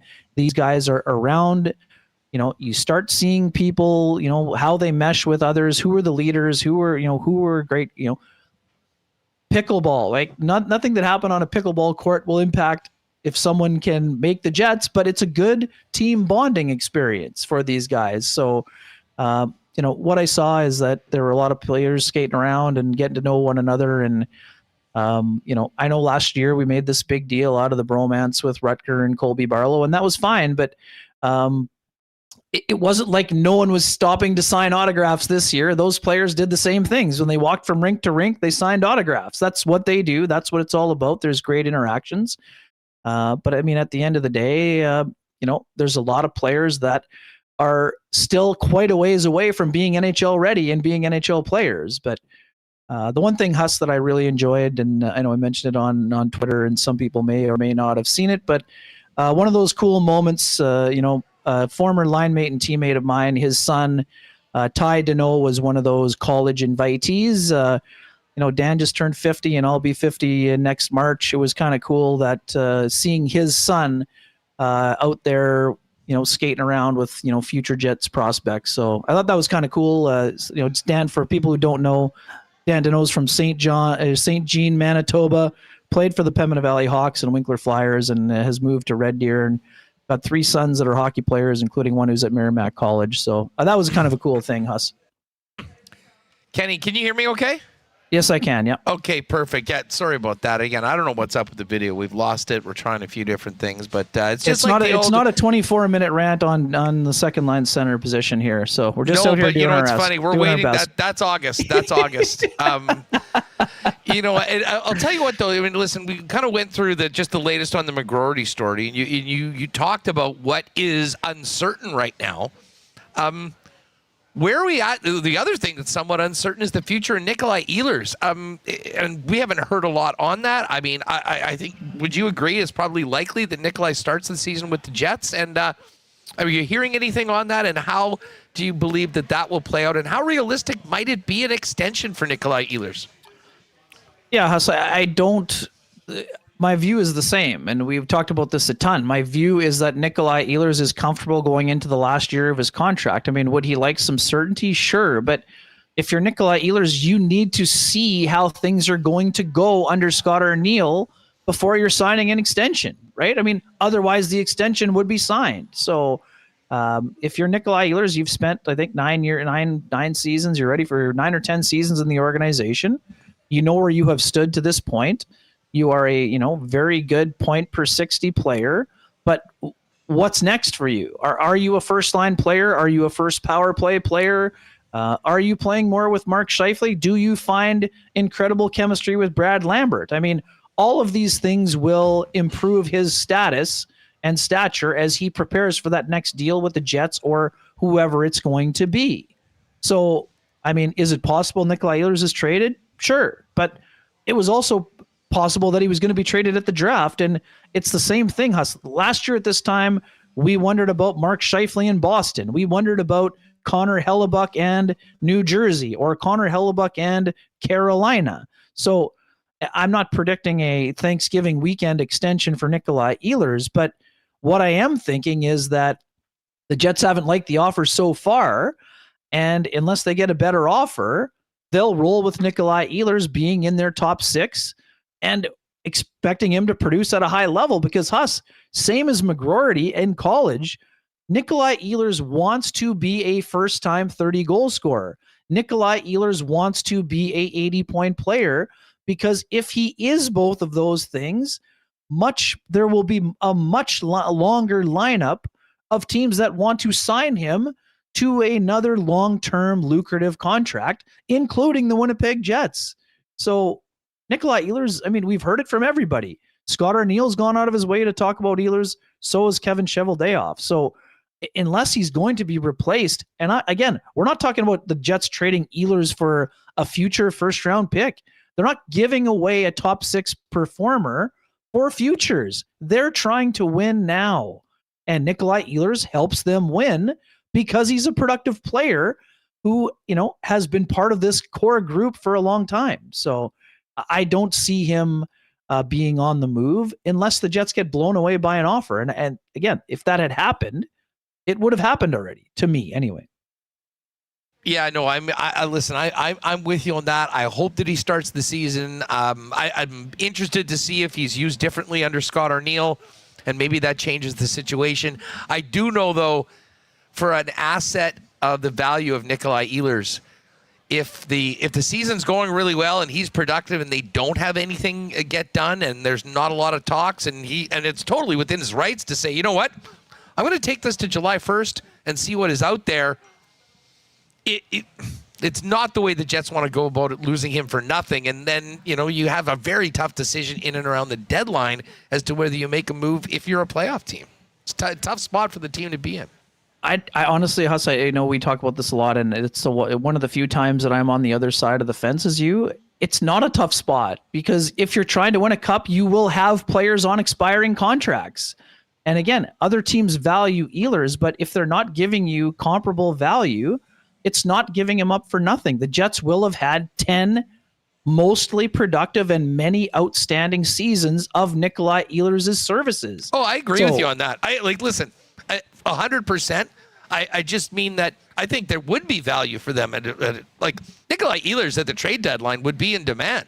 You could get equal value, but what does that do to your team in the short term? And let's face it, at the trade deadline, more than any time in the season, that's when general managers are thinking short term for the most part, if you're a playoff team. For sure. But I mean, Nikolai Ehlers would help other teams win a Stanley Cup. Well, he should also be helping the Jets be a contender, right? So unless you're getting people that are helping you be a contender, then you can do both buy and sell at the same time. But the Jets aren't selling. Unless the Jets are a non-playoff team, there isn't going to be an Andrew Kopp trade to the New York Rangers for Morgan Barron, Elias Solomonson, and the pick that turned into Brad Lambert, right? That's not how they're going to be handling the deadline.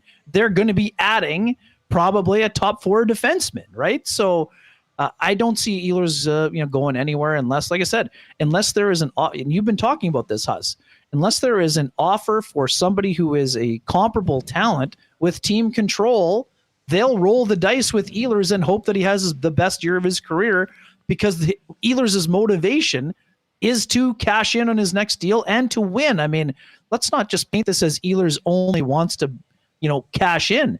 The guy wants to win. I mean, it's been obvious. So I don't know. I mean, again, it's something that, of course, we're talking about it, but I mean, all we're doing is guessing right now because we don't know where the player stands and we don't know where the negotiations are.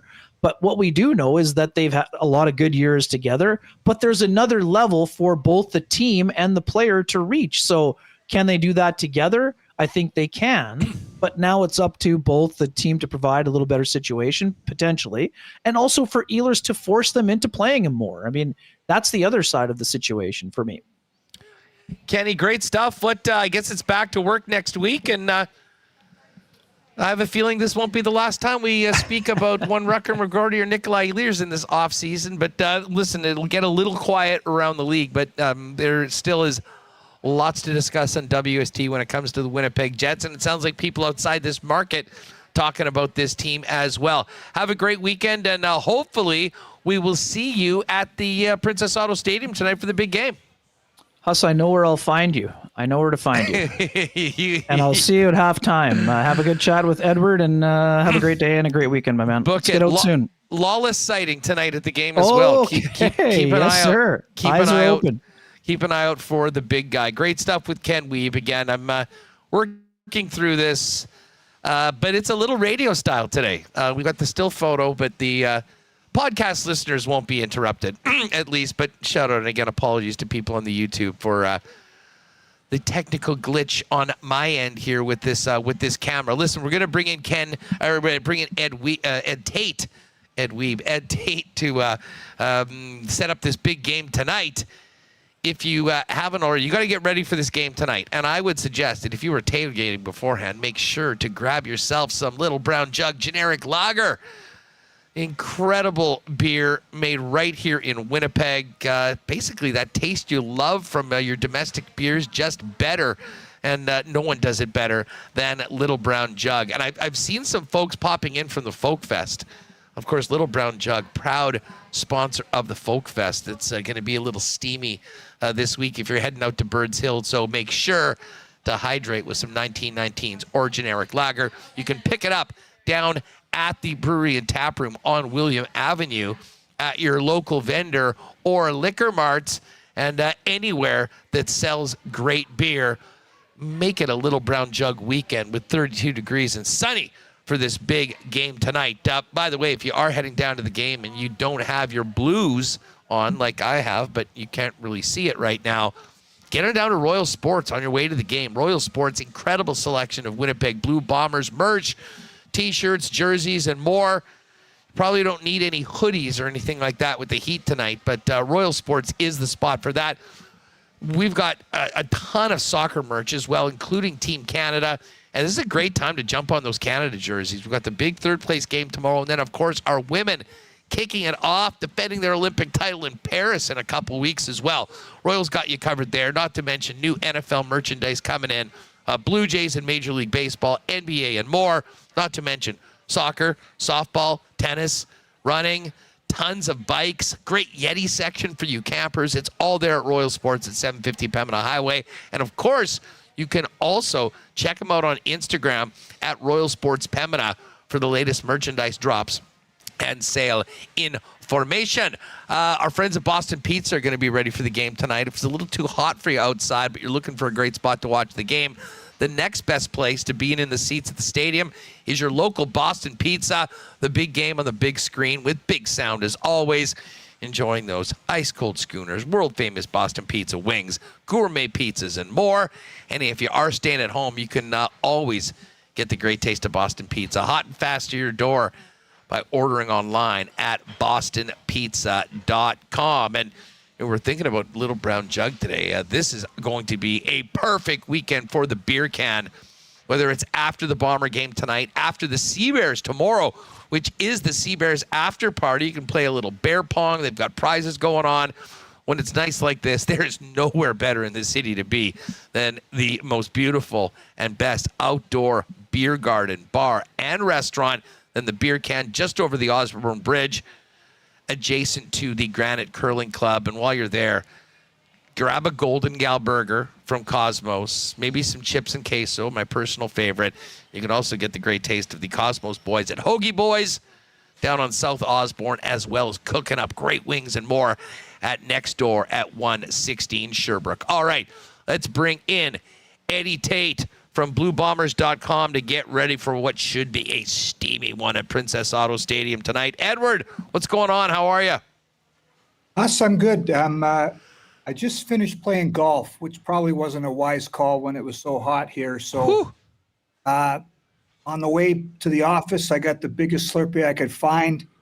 The last time I probably drank this one that big was when I had a hangover. So it's helping, but I melted out there today, buddy. Well, listen, I've been looking at this forecast all week long, knowing that we had a Friday night game to kick off the weekend, and this is what summer in Manitoba is all about. I mean, perfect, should be another great crowd.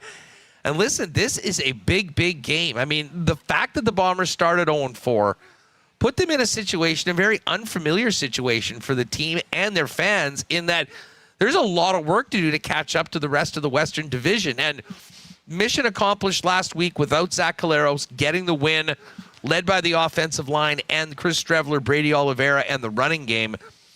And even a bigger game this week, in my opinion, Ed, when you look at the standings in the West, knowing what's at stake, not to mention the season series between the Bombers and the Calgary Stampeders after that very narrow OT loss in Calgary a couple of weeks ago. Yeah, it seems really odd to be talking about the season series in July, but this is the last meeting between the two clubs until the playoffs. It is a real weird vibe because, the 0-4 start put this team in such a hole. And then last week's win, I wasn't the only one to frame it, that it looked like kind of the old school Bombers bully ball, right? To dominate the line of scrimmage, pound the football, turn the ball over on defense and get some stops. But to me, what's most important tonight is obviously to get the win, to kind of get this thing pointed in the right direction again. But they got to get the passing game going, man. I never thought we'd be 5 weeks into the season and Zach Collaros hadn't thrown a touchdown pass yet, that they'd only have one touchdown pass through 5 games. And it was Chris Streveler to Drew Wolotarski. Who saw that coming at the beginning of the year, right? So I know there's a lot of injuries. There's a lot of guys that are new in this receiving core, but man, oh man, they got to get this passing game going. And to me, that's what I'm going to be studying the most tonight. How? Tell us about the week of practice with Zach being back. I mean, listen, practice time's so valuable when you're without Lawler, when you're without Schoen, and there's so many new receivers that don't have that history that the regular starters have with Zach. You know what's weird, Huss? I've been doing this for a while, and there's been so many times where I'll say that, the Bombers had a great practice week, and then they go out and poop the bed on game night, right? Or it's the opposite. But having said all that, maybe trends change here.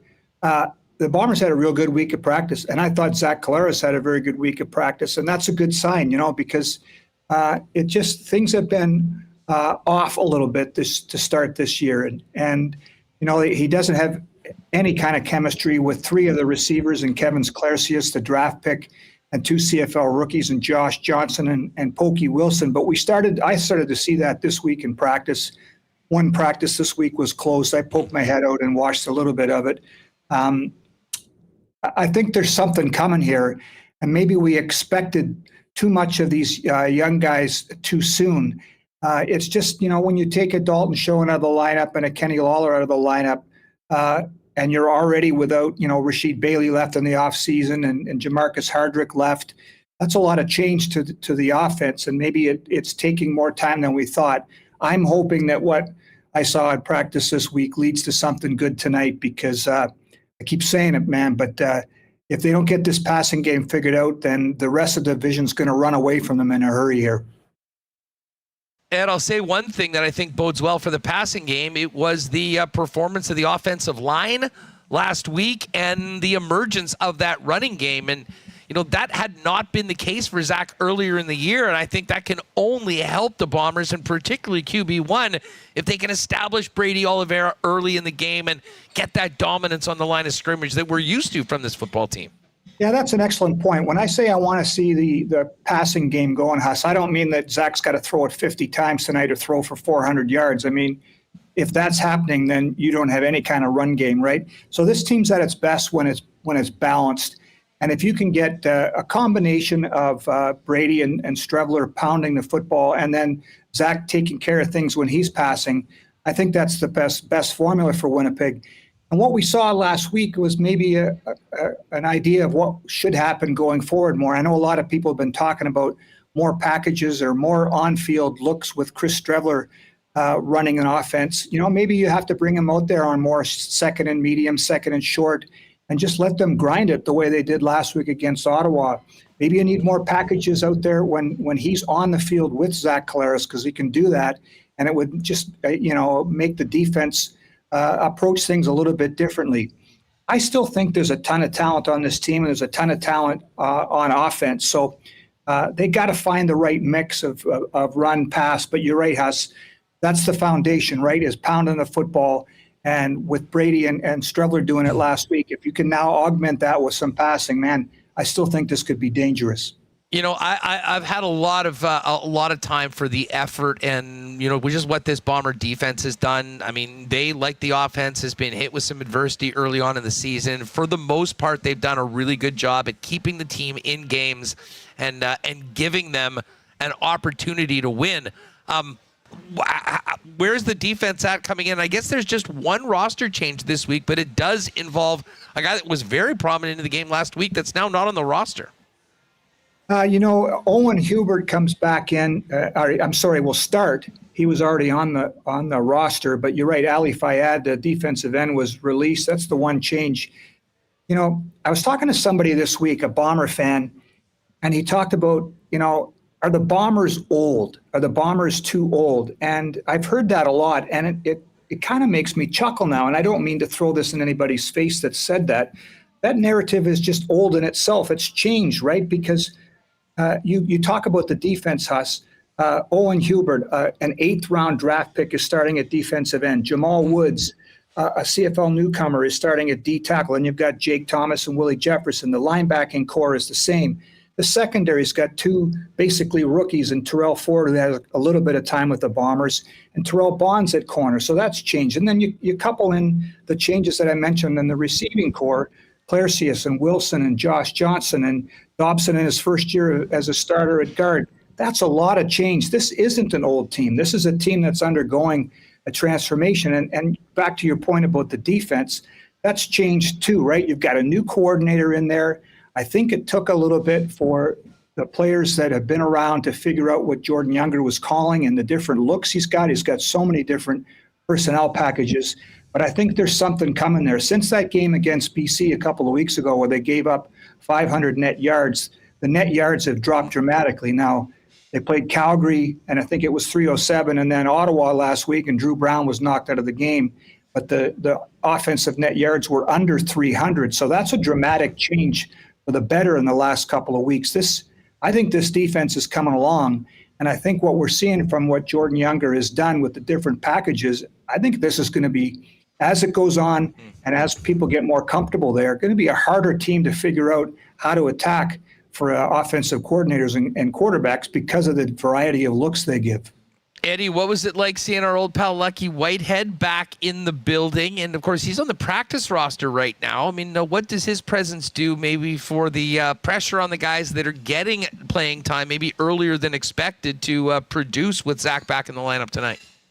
It's an interesting addition. I know a lot of people wanted to see him into the lineup right away. He basically just got here this week. What his arrival does is it does put pressure on some of these young guys to produce. And you know what? They had a good week of practice. So maybe having a veteran like that breathing down your neck helps. But I mean, Lucky Whitehead is he's an engaging person. I think he's a real good fit for this locker room. He came in, he said all the right things. He said he wanted to help these young guys and just find his role. What he does if he can get into this attack is, of course, everybody knows about his speed. He can take the top off a defense just with the threat of it, right? Him running a deep route is going to draw an awful lot of attention from the defense. And, so the pressure is on now, Pokey Wilson and Josh Johnson, to step up and prove something, knowing that Lucky is right there gobbling up this playbook and getting ready as quickly as he can. What's going to be interesting for me is with Dalton Schoen essentially out for the season and Kenny Lawler coming back, hopefully within I don't know, 3 weeks. All of a sudden now you've got a receiving core that's going to have Dembski, Wolodarski, Kenny Lawler coming back, potentially Lucky Whitehead, and then obviously one or two of these other guys, and Wilson, Johnson, and even Kevin Sklarcius could step up too. And so it's like a bunch of veterans and some guys learning on the job here. And I think even with the loss of Dalton Schoen, which is huge, getting Lucky Whitehead in here just gives that attack so much more of a threat and so many more options for Buck Pierce to kind of work into his playbook. Hey, gang, stay tuned. We'll get Marbles registration open up in just a couple of minutes. We don't start a weekend here on WST without making that happen.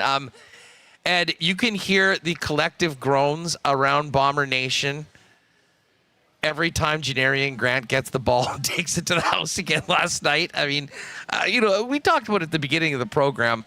When you've had the success that the Bombers have had, they had some really tough decisions to make. We know who they prioritized. I mean, you can Monday morning quarterback. I mean, all you want. Dalton Schoen injury really was tough. But the return game and just special teams, like on both sides, where is that at right now? And how much could a boost on special teams help the Winnipeg Blue Bombers in these close games that they've been playing? It's an interesting point. I was texting Bob Irving, my buddy, last night during the Toronto game, and I said I just cringe every time I see Janarian returning a kick because he's so dangerous. And, I know people say, how do the Bombers let him get away? And, we've talked about what they had to do to change and the pressures they had with the salary cap. And the other thing is any team in the league could have signed Janarian. He was signed so late by Toronto. So good on them. They found a gem, one of the best returners in CFL history. But to your point about the Bombers' special teams, Chris Smith has come on. He's gotten better. They've got a lot better returns in the last few weeks. I think Lucky Whitehead might be an option in that department down the road too, because we know when he first came up into the CFL with the Bombers, that was one of his skills too. What I really like about the special teams lately, we seem to sometimes fixate on the return game and what production you get from that. But Sergio Castillo, is on a 12 for 12 run since the week one. So, and he's hit some bombs, right? A 60-yarder, 2 53-yarders last week. So the kicking game has been solid. The kick coverage team looks really good. That Michael Ayers hit last week on Devontae Dedman of the Red Blacks was, I felt it up in the press box. It was a spine-tingling hit. So their kick coverage has gotten better. Their kicking is solid. So if they could bust out a couple more returns, I think Chris Smith seems to be on the verge of breaking a big one. But I see massive improvement on the special teams too through the last couple of weeks.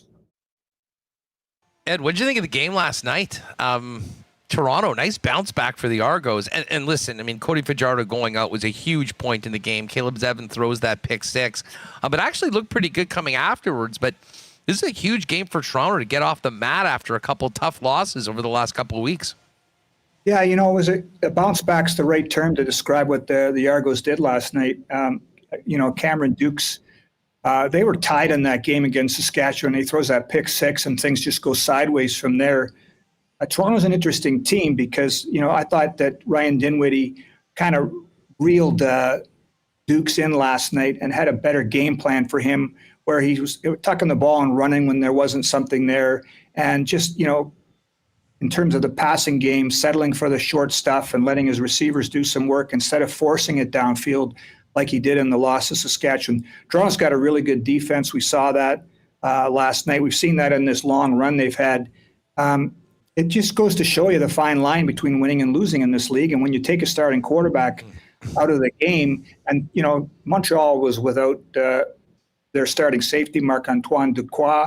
They were missing one of their receivers. And so it made me wonder last night, everybody's been praising Montreal, and rightfully so, for this long run they've had that dates back to last year. I think it was 13 games in a row that they had won. But again, you take a quarterback out, you take a starter on defense out, you take a receiver out, and it's hard to win in this league. And I think what it did for me watching it last night is made me appreciate last week's Bombers win a little bit more because you had Chris Streveler starting. You're still without Kenny Lawler and Dalton Schoen and all those changes on defense, and the Bombers found a way to win. So that's what I was thinking last night watching that game. But it was a real good game, and it was good to see that Montreal crowd loud. I'm tired of those air horns, though. Just watch it on TV gives me a headache. So, but it was a real good football game last night. Everybody in the chat, just chill. Wait for Remo to open up Marbles registration. We'll get to that in just a couple of minutes. Hey, big one tomorrow night too. I mean, listen. Our focus is on this evening for obvious reasons, with a huge game between the Bombers and Calgary. I'm also really looking forward to that matchup between the BC offense, which has been nuclear over the last few weeks, but also this Rider defense that. I mean, it's a big reason why that team is 4-0 despite not having Trevor Harris for the trip out west. Yeah, that should be a dandy. You know, it's hard not to be impressed with BC, right? You watched that game last week, and they had run away and put the Ticats out of their misery by halftime. But they are facing a lot better defense tomorrow night in what Corey Mace has on that side of the ball. You know, Saskatchewan's been, you know, to their credit, really resilient. They've squeaked out some wins in the fourth quarter. They've turned the football over. I'm really impressed with what they do on the defensive side of the ball. So you take that group and you put it up against Vernon Adams, and it'll be interesting to see what happens. And people might forget that when Vernon Adams had that horrible game last year when he threw 6 picks, it was against Toronto, and that was Corey Mace's defense. Now Corey Mace is the head coach in Saskatchewan. So, you know, he's got a way of getting into Vernon Adams' head a little bit. That will be interesting to see. That part of the game will be really fun to watch. I'm not sold on Shea Paterson, who's replacing Trevor Harris at quarterback for the Riders. He got it done last week, to his credit. I need to see more from him. But, you know, aside from this one tonight, you could say that one tomorrow night is another potential CFL game of the week, right? I love that matchup. The game last night was great.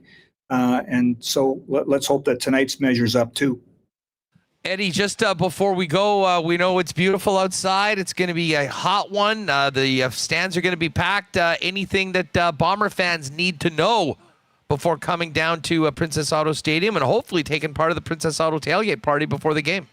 Well, it's the Pure Later Taco Hunger Night, right? So bring a non-perishable food item or make a donation to Harvest Manitoba. It's the Wear White game. I know if my sons, I'm not sure they're coming tonight, but if they were, they'd be going to the tailgate area because there's $5 beers, and they always seem to take advantage of that deal. You mentioned it earlier, Huss. It's just so much fun on a summer night like this when it's steaming hot to be at this place. It's the best party in Manitoba, right? And I think it's going to be another good one tonight. So hydrate. I don't know how you or what you're going to use to hydrate, but hydrate tonight and have some fun. You need to hydrate as well after that 2-liter Slurpee you just took down after that golf round. We're working on it, Huss. Down my as big as my head. Hopefully you guys and everyone in the good one tonight, because I can tell you the fans, and I will be one of them in the stands tonight, will be doing our part to heat it up and do what we can do to help the Bombers get win number 2 of the season. Ed, have a great night, an awesome weekend. We'll look forward to catching up next week when the team heads to Saskatchewan, hopefully on a 2-game heater. Appreciate you, Huss. Thanks a lot, and have a good night. Good stuff. There is Ed Tait from BlueBombers.com. Of course, check out BlueBombers.com for all of Ed's great work. And again, don't forget, bombing and our pal Schnitzy doing post-game on Bonfire Sports after the game tonight. Marbles is open, everybody. If you've been waiting, if you haven't been paying attention in the chat, now's the time to put in exclamation mark marbles. We're going to get to the cool bet lines, and then we will do our marble race. Do want to give a quick Breezy Bend golf update because the pros are across the pond at the Genesis Scottish Open, getting ready for the Open Championship next week. And the Swede Ludvig Åberg with his second consecutive 6 under 64 at the top of the leaderboard. One shot up on French golfer Antoine Rosner. He for the DP World Tour. Sung Jae Im at 10 under, along with Matteo Matacero. Top Canadian on the board is Mac Hughes at 8, along with Corey Connors, who are both at 8 under par. I see Bobby Mack, the Scot, he had a 5 under par today. Should be a really, really good weekend out at the Scottish Open. Just looking to see how our guy Aaron Cockrell did. He was, I believe, even par in his first round. Ended up 1 under. Unfortunately, will not be 2 shots shy of the cut.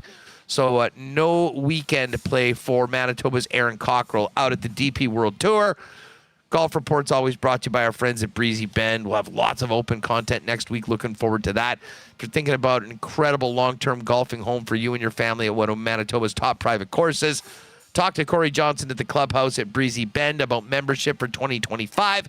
You can find out more online at breezybend.ca. Congratulations to the Gold Eyes, who brought out the brooms last night at Blue Cross Park, sweeping away the Kansas City Monarchs. Fish on the road for a couple series, getting back to home sweet home next weekend. More information on the Gold Eyes available at goldeyes.com for future events, promo nights, group tickets, and more.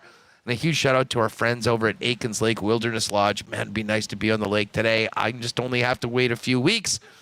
But if you were thinking about an incredible fly-in fishing experience where you can be on the water in less than 2 hours from the city of Winnipeg, Aikens Lake is the spot, with world-class fishing and even better hospitality from our friends, the Turin family and the amazing Aikens team. Find out more about availability for the remainder of this season or get booking for 2025 right now at aikenslake.com. You can check out the monsters that are coming out of the lake as well on all their social feeds at Aikens Lake. All right, we will get to marbles coming up in just a few minutes. But let's get to the cool bet lines right now, because we've had some big time line movement in this Bomber Stamps game tonight. I was surprised that it got to 5 yesterday. Spread right now with the Bombers and the Calgary Stampeders is up to 6.5 at -115 for the Bombers as well. So a lot of confidence that Winnipeg can get this win tonight and do it in style. The Bombers are -294 money line favorites for tonight's game. If you do want to ride with me, like I like the Bombers to win tonight. I'm nervous. I think the Bombers are going to have to start winning, and I will be winning some closer games. So I don't think I'm going to lay the 6.5. I do like, if you go to our exclusive page, the For the Community. Of course, we've got a lot of lock shoppers from Winnipeg, a lot from Edmonton. And we've got the For the Community Bombers to win and Elks to win at +125. The Elks 3.5-point favorites on Saturday.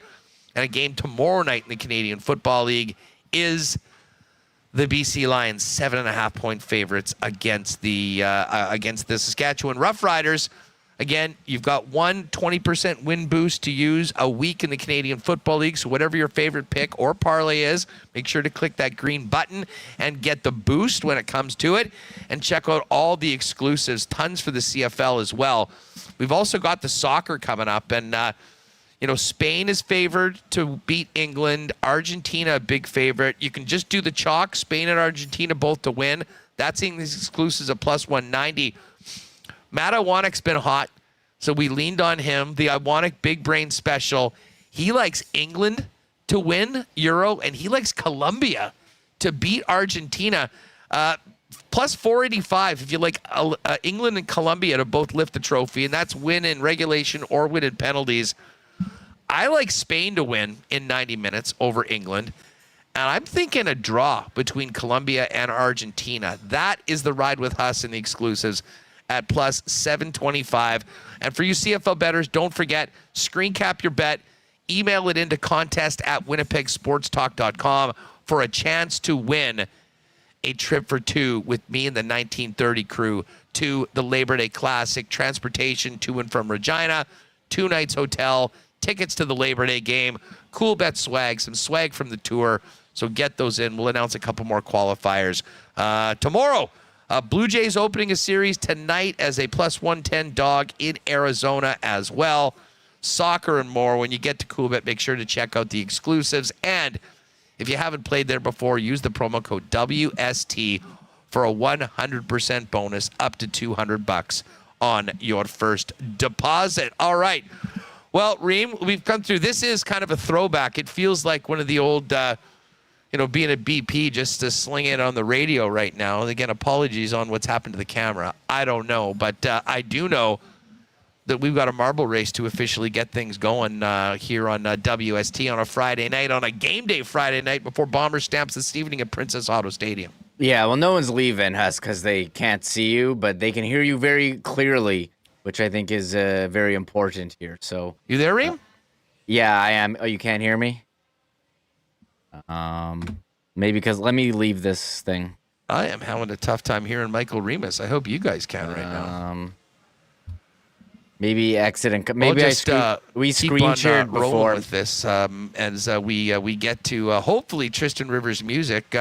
Reem, let's. How about now? You got me? You can put that back into the Roadcaster. Yes. Hello. I think maybe because we screen shared and messed it up. All right, there we go. We good now? You got me? How about now? All right, Reem, you might need to take over here because I cannot hear you coming back to the mothership here.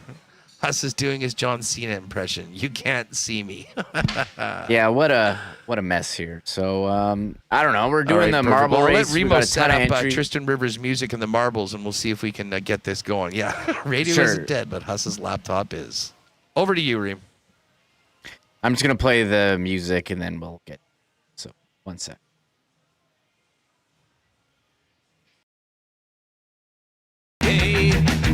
Another week of work's gone by. You deserve to treat yourself, maybe an ice cream cake or a bottle of rye. Oh no, day in, so that you can't deny. Why use effort even for pleasure? You find luck to try. You sign to do marble race. No, she separating best to worst. Marble race. Just type marble with the punctuation first. Marble race, don't spam or you will suffer. Oh, let's fade. Marble race, you will mark before it's too late.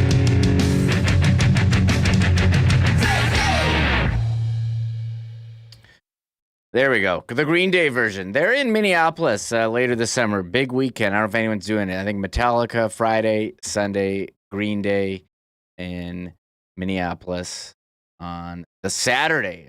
What a weekend that would be for concerts. Huss, can you hear me right now? Yeah, we're back. I just had to pop out and pop back in, and we're good to go. So did you do the Green Day song already? I did it already. And nice. I haven't That's a good choice. Great choice for this Friday. Hot summer. People are going to be banging some Green Day, I'm sure, on the way to the game tonight. And hopefully in the parking lot afterwards, having one, letting the traffic ease out, cracking a generic out of the trunk, and... And, you got to have that. You got to have a good cooler. If you're tailgating, a solid cooler that will have a couple waiting for you guys as you let the traffic clear. One of the most veteran moves you can have going to the Bomber game tonight. Yeah. What about those koozies? Are you going to be handing out the Winnipeg Sports Talk koozies at the game? You got a big stack of them in your pocket? Yeah. You know what? Look for me and look for Connor. I gave Connor a bunch, and I know he took some out camping to give out to some folks, but if you see Connor Rabchak at the game tonight, although he may be in a unique costume, which he often wears to the game, we'll have he'll have some koozies too. So yes, if you see me, say, Hustler, you got a koozie for me, and if I have any left, I will give them to you, but... I'll be locked and loaded with a few dozen to hand out to Bomber fans. So make sure to say hi at the game this evening. That's that's pretty awesome that you guys got those done up. And I did see Connor. He was very sunburnt. Very sunburnt from his trip to the lake. So he posted some nice pictures on X of that. Hey, quickly, I'm sure this maybe was talked about when I was in and out, but can you make sure I get a marble? And I think we need to add one for Eric Comrie, and definitely for Sergio. Like if you missed the conversation on yesterday's show, our interview with Sergio Castillo, one of my favorites we've done for a long time. I mean, frankly, to go back-to-back days with Sergio Castillo and Eric Comrie, it raises the bar for just awesome dudes coming on the show from our local teams. I mean, two of the best guys you'll ever have a chance to talk to. But the Sergio interview was so much fun, had great feedback on that. And yes, he is encouraging all Bomber fans to get their mojo going with a Hornito shot at the game tonight. He said, take a picture of it, tag him as well, and hopefully have another monster 6-for-6 night with a 60-yarder, and then he'll be retweeting them afterwards. Sergio, very active on social media. He did follow us on X and on Instagram. So, yeah, give him a tag if you're doing a tequila shot. That was his. He said he can't do it. He's got to stay focused, and he's only going to be drinking water during the game. And I do have to give a shout-out as well to Justin Wright, foreman of the Winnipeg Seabears, who was on with you on Wednesday for a great conversation. It was a big grudge match yesterday. Seabears against Teddy Allen, last year's Seabears MVP, and the Rattlers. And it was the Rattlers coming out on top. Teddy Allen had 21 for the Rattlers with 6 assists. I don't think he had 6 assists all year for the Seabears. He had a few.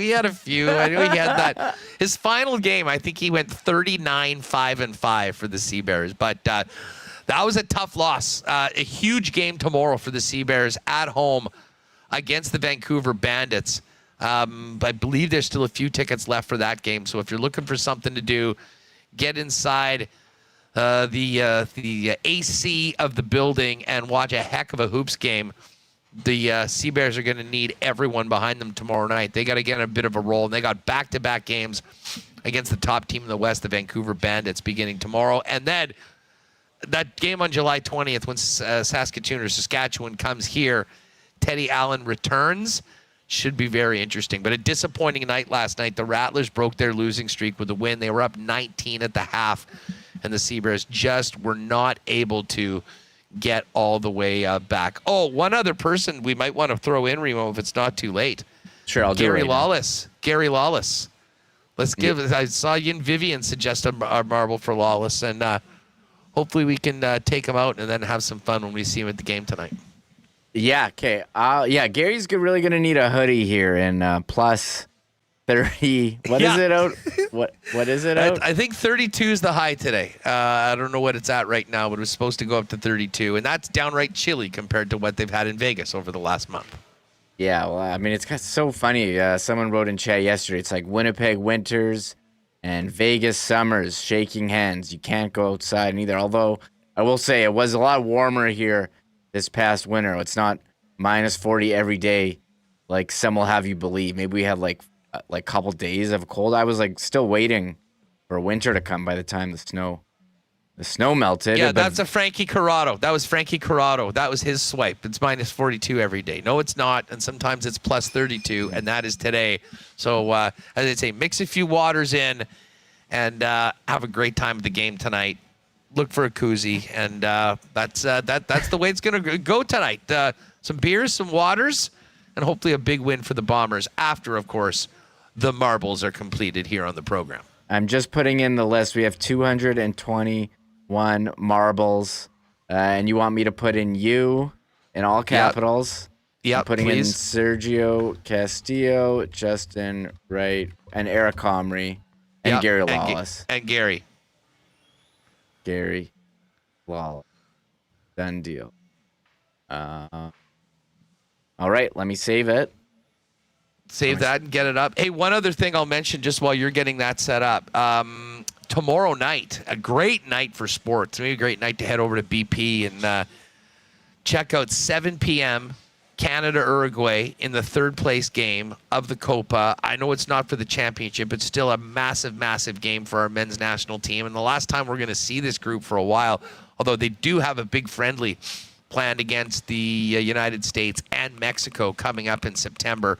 It's been such a great run. I mean, I'll certainly be tuned in tomorrow. And then a little later on, we've got the BC Lions and the Saskatchewan Roughriders game of the week in the Canadian Football League, as we mentioned with Ed Tait. That should be a real good one. The Rider defense, which has been awesome against the BC offense that has been just, unconscious lately. So that'll be a great one. And then, of course, the CFL schedule finishes for the week Sunday night as the Elks look to get their first win of the season against the Ottawa Redblacks, who were the opponent when the Bombers got their first win of the season last week. All right, where Where are we going today? What's the story on the track? Yeah, I've just been troubleshooting the technical issues this show with your camera, trying to figure out. I wanted to have the satisfaction of figuring it out. I think what happened is when we were in at the airport, you and I recorded something, and I think I hit a button on the laptop somewhere that messed something. Remember we recorded that, hey, we're at the airport, we're taking off, no show today.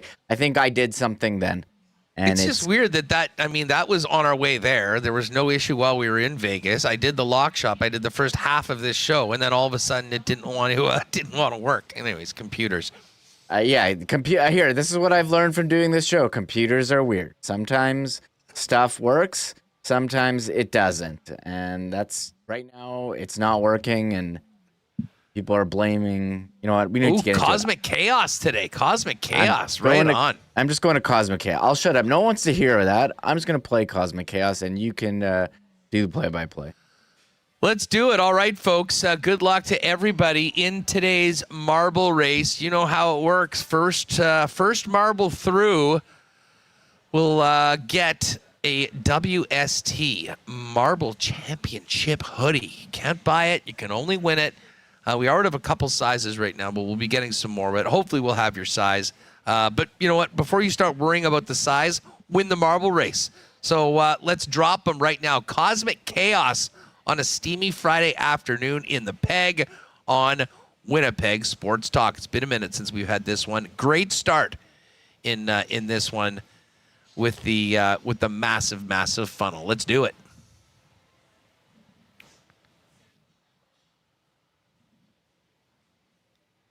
Here we go, the massive funnel to kick things off. A good start, I do recall, is important when talking about the Cosmic Chaos. Let's see who gets down first. A very, very tight spiral with all of the marbles. Look at Waiters. Waiters jumping in. Mrs. Jones, Christopher Met, Ray, Big Daddy, but this is so tight. Cruising in. I think Cosmic Chaos maybe has a few. My God. Geez. Too many marbles. We are getting some major top ropage right now. It's a little bit of survival right now. We're trying to get through in the front. Waiters 27. Great start. Great start for Waiters right now, and he still has a very, very slight lead as we get into what looks like part of some sort of a spaceship right now. Oh, Mary Jane right there near the top as well. Nicely done, Mary Jane. That would be a very popular win. One of the nicest characters of our WST crew. Always out at all of our events. This is really tight. I mean, there are so many marbles in the mix. It really is anybody's race right now. Well, let's see how things work through. Waiters is still in the mix. I see Doug Phil, Ty Petcow right now. Looks like Leanne M has a very slight lead, although got paused there for a minute, and now we're going right through this final gate into the okay, now we're into this run. Oh, MC Stormy, top roped, very, very close. Who's it going to be? Could it be Ross Ransby? Oh, my God, Ross winning. We would never hear the end of it. Who is it going to be? Jason's there. Ross is there. Oh, my God. This is going to be one hell of a finish, one way or the other. Who will it be? It is John Conway or Josh Conway? Josh Conway, yeah. Josh, one of the great finishes in recent marble race history. Right over the Iceman, Mike. Patrolman Pete with a top 5 finish. Older Jesse, SK. Ross still with a very, very impressive run. 7th, a top 10 finish for Ross. Leanne M, who was in the mix all the way along at 8th. Ray Perro. And 10th, Larry TSG. Great work, Larry. Nice top 10 finish right now. I see Ryan Kibbins, who was been just a few feet away from me during most of this program. Just ended up taking off at the end. But Kibbins is the final marble, it looks like, taking his sweet time And there we have Josh Conway, 125. Definitely a first-time winner. I can't remember Josh being in it before. So, Josh, congratulations. Fire us an email, winnipegsportstalk@gmail.com, and we will look forward to getting that email. Let us know what size you are in the hoodie. And if we've got your size right now, we can get you hooked up next week. And if not, we'll have to wait a few weeks before the one that fits you in. Derek McGoran, a nice run as well. There's Mary Jane. Oh, was that Gary Lawless? Gary was in like 20th. Gary, wow, 20th spot for Gary. Nicely done. Here's Tristan Rivers, Cam Thang, Justin Wright Foreman, 32nd. Not bad at all. I see Corey O, Ty Petcow. Bailey, the official intern, top 50. Nicely done. There's Royal Sports, Les Thompson, Kenny's Water Bottle. Okay, I came in at 66th. Shout out to Mario Lemieux. Of course, I wasn't beating Ross today. There's Real Deal Neil. What's up, Real Deal? Isha Boy Bruce. I'll see you at the game. There's Sergio Castillo. He was top 100. Krowicki, Barnaby. There's Tyson Ducharme. Look for Tyson. Tarps off in section 141 tonight when things are going well for the Bombers. There's Kochi, Running Man. VR Montenegro. Shout out to the ESTers jumping in for the marble race today. There's Northside Sandwich. A few other ones. Duck Dad as well. Good luck this weekend in the lock shop, Duck Dad.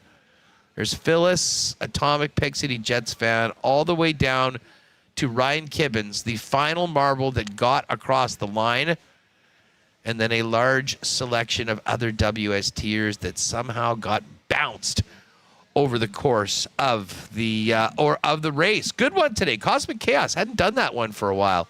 Well, what a show today. A lot of great audio content. The podcast listeners won't be interrupted.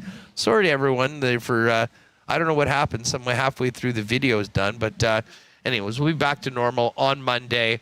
And now there is a benefit to this. There will be fiber internet at some point in the future. So hopefully small price to pay today for a long-term gain for the video portion of WST. Are you at the game tonight, Reem? I'm not at the game tonight, but I'll be there in the future. I'll be watching on TV. I'll be ready for those viral moments, whatever, and maybe we can post them on our social medias. Keep your eyes on the crowd tonight. I think this crowd is going to be just awesome. All the crowds so far this year have been amazing. And I mean, the scene in the North End in and around the Rum Hut has been just taken to an entire another level this year. And I suspect with, in all likelihood, the best game of the year weather-wise, if you like summer and you like heat, this is going to be the one. So, as I said, mix in a couple waters, throw the blue on, or actually throw the white on today. As Ed said, wearing the whites today, so they're looking for the white game. I think we'll probably see a lot of blue there as well, though, in the crowd. And most of all, have an awesome weekend. Get there early. Princess Auto Tailgate Zone opens at 5:30. Where those $5 beers are. And really, $5 beers right up until kickoff. Always a great promo for the Winnipeg Blue Bombers. I'm going to go Joey Chestnut on some hot dogs for $3.50 a pop. Whether I do it at the tailgate zone or during the game, I'm not sure. Looking forward to seeing Gary. I've got my family. My sister's in from Australia with her kids. They're going to see their first CFL game tonight. So it should be a fantastic, fantastic event. Oh, and by the way, a belated birthday to my bro. Big Dunk, Destruction, 50 yesterday. So shout out to Dunk. Look forward to seeing him this weekend as well. That's going to do it for us. Thank you to all the sponsors who make this show happen each and every day. Everyone that joined us on YouTube. Thanks to Eric Comrie, Ken Wiebe, Ed Tait, and Remis doing a lot of work behind the scenes trying to get this camera back on, which never ended up happening. That's going to do it for us, everyone. Enjoy this weather and make sure to join us on Monday. Latest on the Bombers going into the first Rider week of the year. The Jets off season, wrap up of the Copa for Canadian soccer, and so much more. Great Wimbledon final this weekend as well, speaking of sports. Joker and Alcaraz going at it. They both won their semis earlier today. That is on Sunday. For Michael Remis, I'm Andrew Paterson. Shout out to our friends at Confusion Corner Bar and Grill for the hospitality today in a bind. And we'll look forward to seeing you on Monday, folks. Say hi and grab a koozie at the football game tonight if you see me. See you on Monday. Oh my God! Oh! Shut it down! Let's go home! Thanks for tuning in to Winnipeg Sports Talk Daily. Make sure to subscribe on YouTube and your favorite podcast feed at winnipegsportstalk.com.